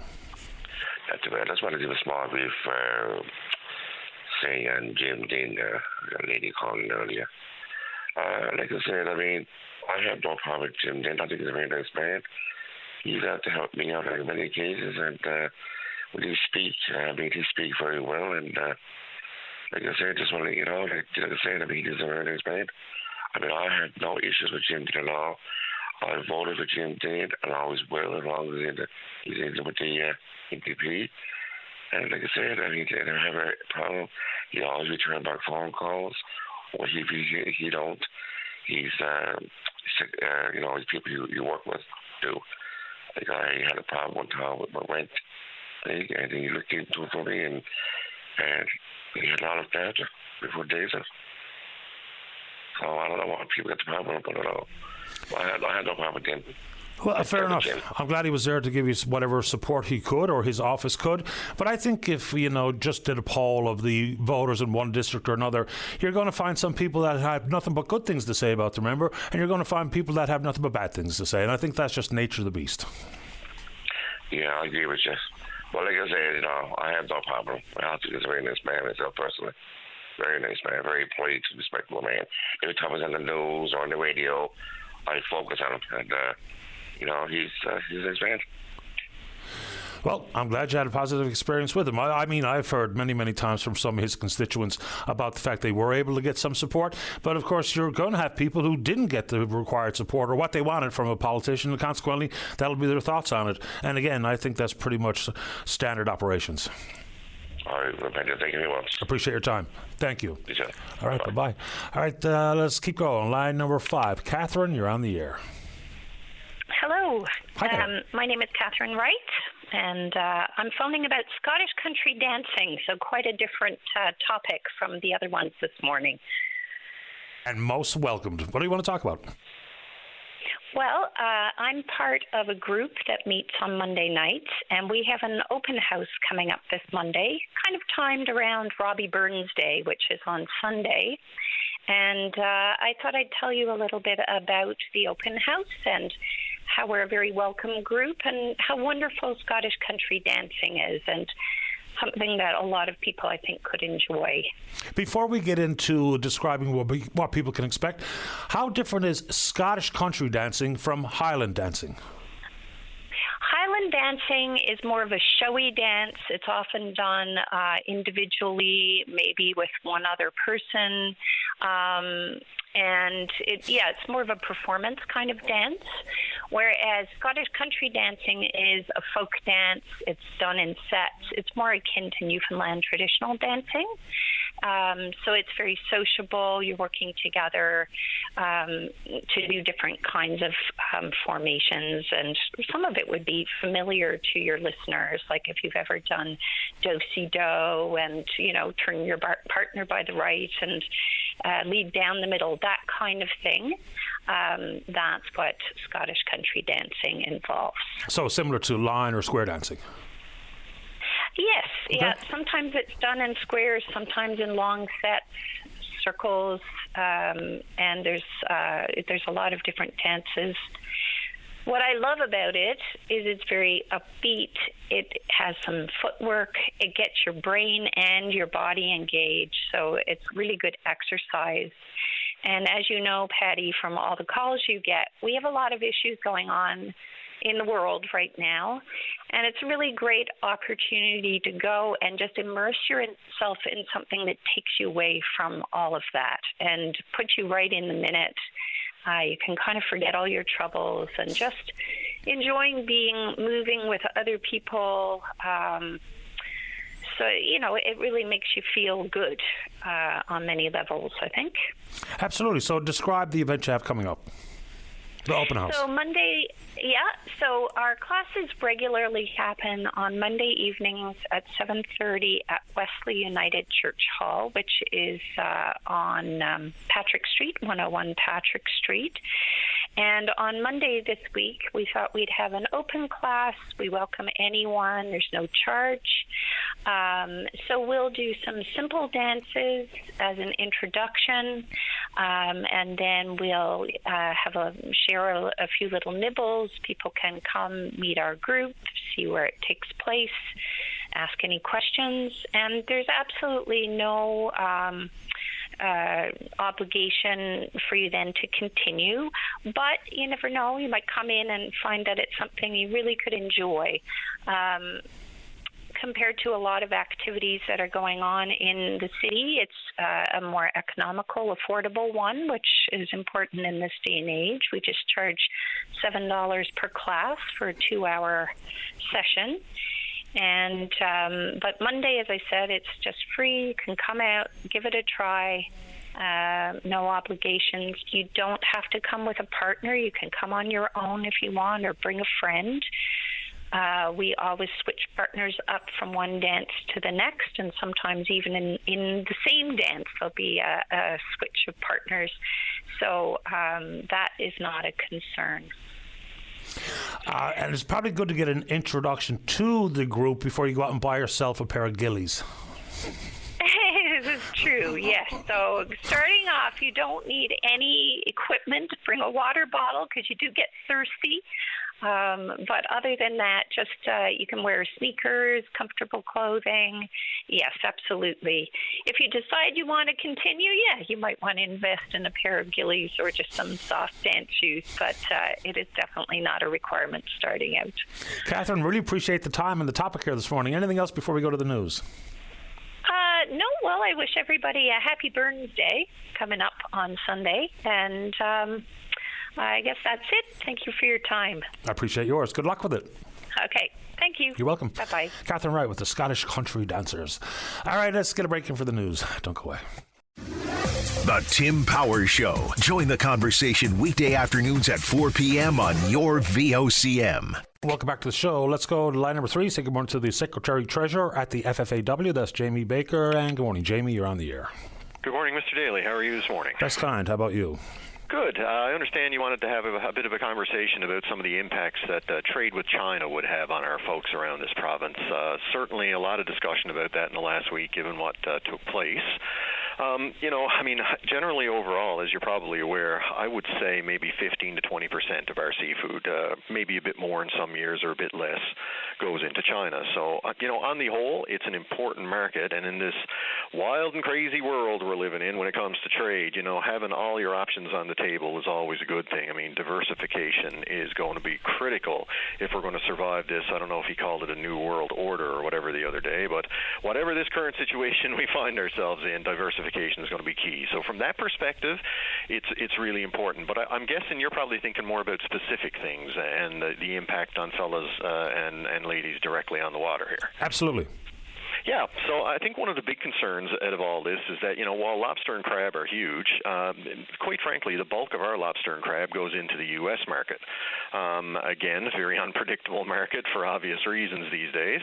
But the real things that were missed, and I won't say missed because the conversations we've been having suggest that there's more talk to come. Now, we've got things like whelk and pelagic species like capelin and herring and those sorts of things. We have things like clams. And, of course, our good friends in the sea cucumber fishery are very keen to remind people that all those products I just mentioned are still under Chinese tariffs.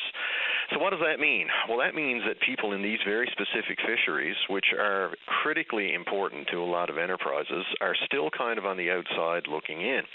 So, we're heading into, it's getting towards the end of January here, and in a couple of months' time, we're going to start talking about prices on these products. So, I heard the federal minister out in public kind of saying that this is the start of the conversation, what we heard about last week, and we're going to hear more. Well, I'm hoping that whatever conversations are going to happen quickly, because the folks in those fisheries, Fatty, they need some good news, because those fisheries have either stagnated on price or have not happened altogether, as we saw in sea cucumber, as a result of these tariffs. So, it is absolutely critical that attention gets paid to those species so that we can see those fisheries get moving here in 2026 and get guys back on the board.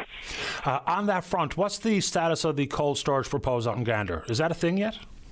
Yeah, my understanding was, and I had some discussions this week with some folks around that. My understanding is that project is proceeding. Obviously, we're not really at a stage yet where things are moving, certainly in any great quantities, but there's a lot of great potential there, I think, to access markets, primarily given our location in places like Europe and those sorts of predominant markets where we can grow kind of our share of it. So, that's a really exciting prospect, particularly, I think, for our lobster harvesters in this province, because I think having direct live access to that huge and really good market would probably result in a lot of real good uptick in demand and price for our product here in particular, and just trying to find a way to differentiate the product in Newfoundland, because with all due respect to our good friends in other parts of Atlantic Canada, I firmly believe that Newfoundland lobster is the very best in the world, but I'm highly biased, as you might expect.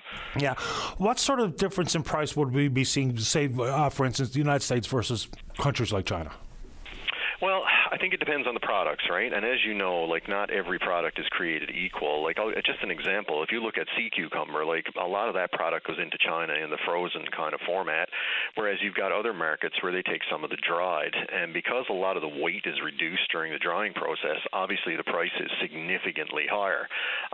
So, those things matter. And in China, there's a lot of repurposing, reprocessing, more end market stuff that's done for other Asian markets. So sometimes it's more of a raw product as opposed to a more finished one. That's not certainly indicative of all fisheries, Fatty, but it certainly is part of the equation when you're talking about stuff being shipped to other parts of the world and exactly what they do with it there. Fair enough. So, it's funny when you look at the analysis or the evaluation of this China-related trade deal. There's lots of people talking about security risks and what have you, and they're real, and I understand that. But then you hear from the most conservative premiers in the country, Moe and Smith, thinking it's a great deal. Why? Because it benefits their constituents, whether it be canola farmers in Saskatchewan or oil producers in the province of Alberta. So it's all depends on where you stand, depends on where you sit, I suppose, like most times. Yeah, that's the truth of everything, right? If you look at us as a union, for example, obviously the parent union, Unifor, is far more concerned about the automobile side of this thing than they might be about seafood. And even though we're part of that union, it's the reverse for us. And, I'm still baffled, Patty, as to why the federal government will not allow fishing enterprises to access an $80 million fund that's put there exclusively for people who are supposed to be hard done by these tariffs, and they're the only ones that can access it. That, pardon me for saying it, continues to piss me off. I don't like it. I think it needs to be changed, and anybody in their wisdom would look at that and say, that's a loophole we need to close. So talk about irritating. That's one irritant in this whole thing, aside from the optimism that came from the announcement last week. A couple more before we let you go. Sure. Any status or progress update associated with the crab rebate? Because that's got people hot under the collar. Yeah, and with good reason. This has probably been some of the most intense few months this union has seen, and everybody's putting their back into this right from the water right up to the main offices here. What we're waiting for right now is for ASP to come back as to whether or not they're going to release or allow us all to release the calculation on the specialty packs for the arbitration, because then at least going into the arbitration, everybody knows what we're fighting for. So I thought the Premier was pretty clear that he wanted an answer to that right away, and I don't know if he has it yet. But he was very adamant that he needed an answer to that question immediately. So we're waiting on that, and progress is being made on the other stuff. Look, what it boils down to, Patty. I can go on with all the rhetoric in the world, but here's how I look at it in a very clear, concise nutshell. What this is all about is making sure that the primary beneficiaries and the main beneficiaries of our fishery are the people who live in this province, the people who work in the plants, the people who work on the water. They need to be given first and due consideration on all of this before anything else happens. And, we need to be part of the solution, and I think we're heading that way. Yeah, and if adjacency was the guiding principle in decision-making, that could be achieved. All right. I had one more. What was it? Okay. So we talked crab rebate, and of course, that's a processing-related conversation. Now with the loss of the plant in St. Mary's, what was a problem or an issue last year regarding capacity in the processing sector, it's even worse now. So what do you remember saying? Well, obviously, look, our plant workers are very keen to make sure that their livelihoods are not affected, and we completely understand that. And we met with the Minister of Fisheries this week to kind of outlay their concerns, and I think it was a really good meeting where he heard directly from them what their concerns might be. But in terms of capacity, I don't want to speak specifically for St. Mary's, but my understanding is they are looking for alternate arrangements because you don't want to go into this crab season and not have the ability to process, particularly when you're kind of moving along the train, so to speak, in the sector. So, look, anything is common sense applicable, right? Like, if you need capacity, you need to be able to develop capacity. You can't do it at the expense of your people, but at the same time, you need to be able to make sure the product can come ashore in a timely fashion, that you got great quality coming in and going out of the plants, and that everybody gets what they need out of the system. And I think it sounds like the government, they're certainly listening, I will say that unequivocally, and they're paying very close attention to what people in this sector are saying right now, and the follow-through is going to be critical here. And I have a funny feeling you'll probably be hearing a lot more from myself and certainly from Dwan as we go forward through that process. No doubt. I appreciate the time this morning, Jamie. Thanks for doing it. Always a pleasure, Paddy. Take care. My pleasure. Bye-bye. Jamie Baker, the Secretary-Treasurer at the FFAW. And if there was something I missed there or many things that I might have missed in a conversation with the union, you can absolutely share it with me and we'll get the questions posed to them.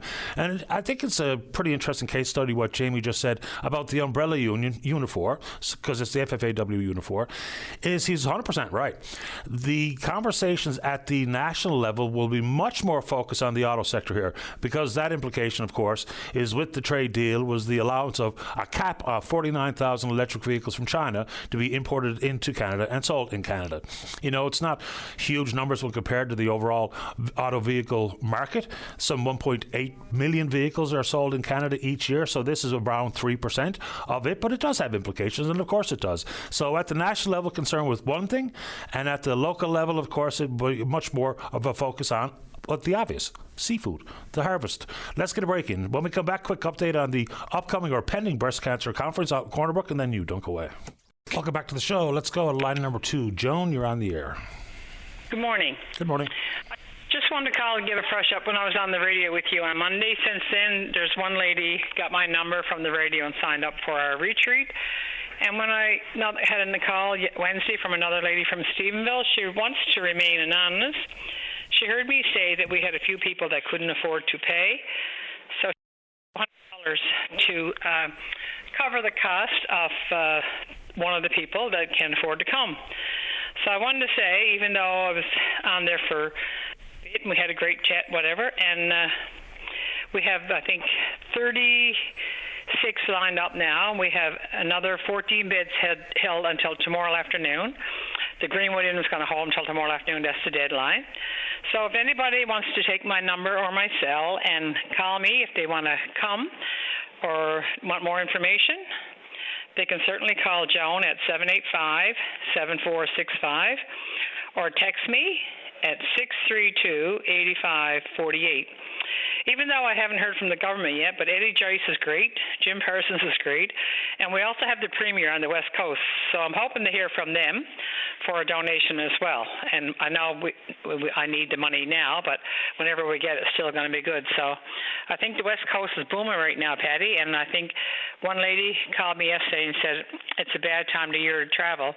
But every day is a good day, and if you can't travel, well then if the weather's bad, don't come. And the weather's really bad. Obviously, Greenwood Inn will cancel it because, if people can't get there, they don't want their rooms being empty all night either, and they can get us at another time. So hopefully people think within the next week, and after next week, the manager at the Greenwood Inn told me that he would, if his rooms are not blocked, I think he got about 20 now, and if they're not blocked, he'll still leave me 5 or 10 till the last minute, just because sometimes the last minute someone does need to come.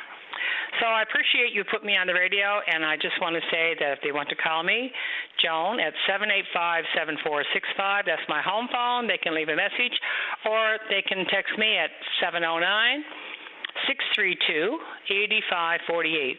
And thank you for letting me be on Talk Show and promote that. And if you get a spare minute tomorrow, if you can remember to advertise for me that tomorrow is the deadline to apply for the breast cancer conference in Corner Brook going on next weekend. It's not too late to call Joan Penny. Yeah, Thank you, Patty. No problem and at all. I appreciate you. If you send me a reminder email, I'll do exactly that for you tomorrow. I will. Okay. Thank you. Thank you, Patty. You're welcome. Bye-bye. Bye. All right. Yeah, I'll remember to do that tomorrow, I hope. Let's go to line number 1. Good morning, Rhonda. You're on the air. Good morning, Mr. Daly. It's so lovely to speak with you today. How are you? I'm not going to ask how you are because you don't like that. I know. I'd love to throw out a bouquet, but a flower shop too, if they're tuned in. Hello? Okay. How so? And for what reason?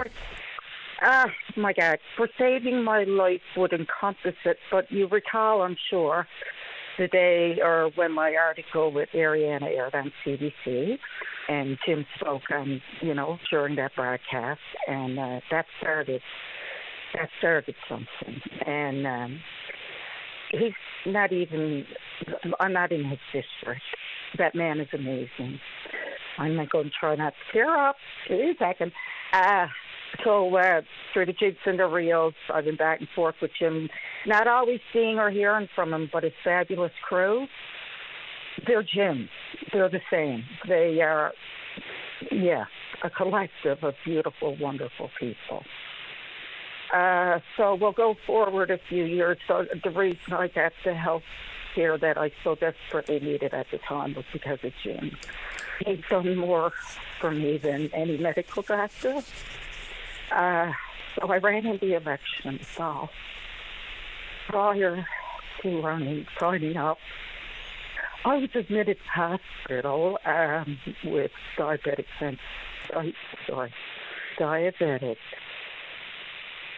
ketoacidosis, sensititis, and suspected blood infection.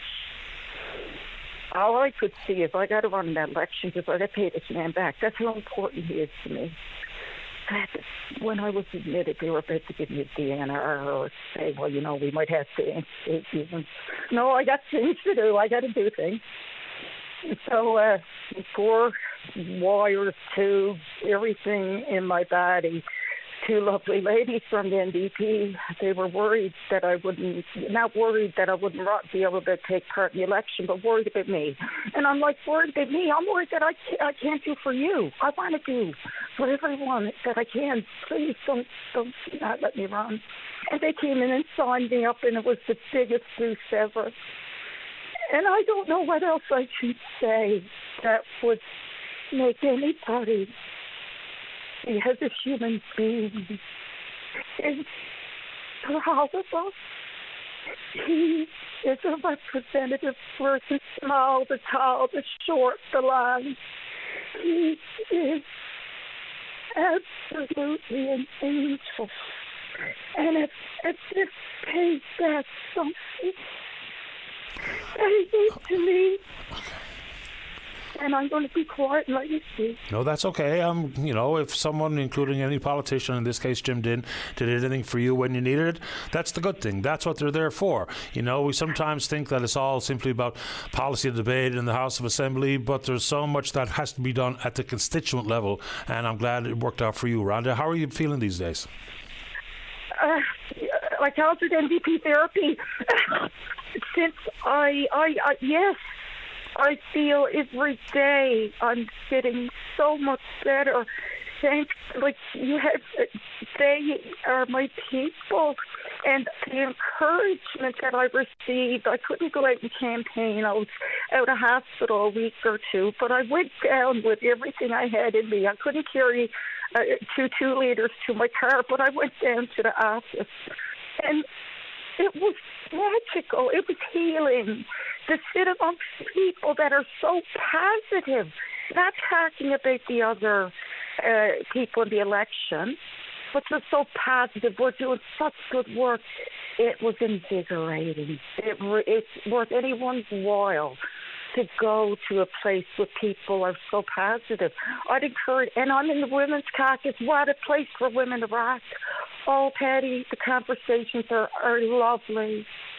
Oh, if anyone are out there, any women, men are lost, and you want a space, you want someone to talk to, seriously, call me, call Jim.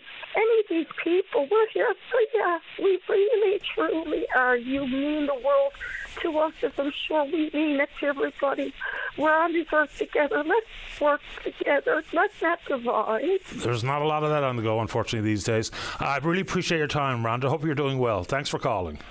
I am, Patty, and I hope you and yours are. You're all angels. God love you. Enjoy your weekend. The same to you. Thanks very much. You're welcome. Okay, Have take a great care. one. Blessings. You too. Bye-bye. Yeah. Just a couple of quick stories, and some of these were reported while I was on air, so I didn't really get a chance to incorporate it into things like the opening of the program.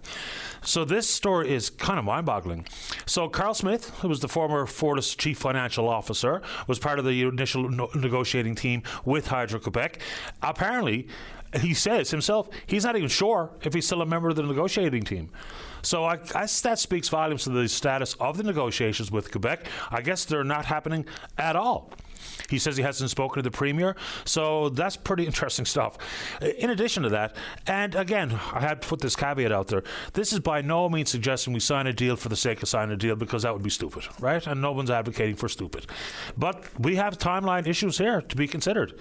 We know it to be true. The report from the newly established 3-person independent review panel, they have to have the report back in the hands of government by the 30th of April. Then, I suppose we're still proceeding with a referendum. I think it's probably not going to happen if the panel comes back and says, yes, we're confident in this deal, let's go ahead and sign it. Because at that point, what else is there to do? Because they would have had much more time and expertise and exposure to what's in it versus the general public, including yours truly. So Carl Smith doesn't even know if he's still part of the negotiating team. Wow. All right. Let's check in on the Twitter box last time of the morning. We're a VOCM open line. You know what to do. You can follow us there. Leave your comments. Email address is openline@vocm.com. And yes, we will indeed pick up this conversation again tomorrow morning. Right here on VOCM and Big Land FM's Open Line. On behalf of the producer, David Williams, I'm your host, Paddy Daly. Have yourself a safe, fun, happy day. We'll talk in the morning. Bye-bye.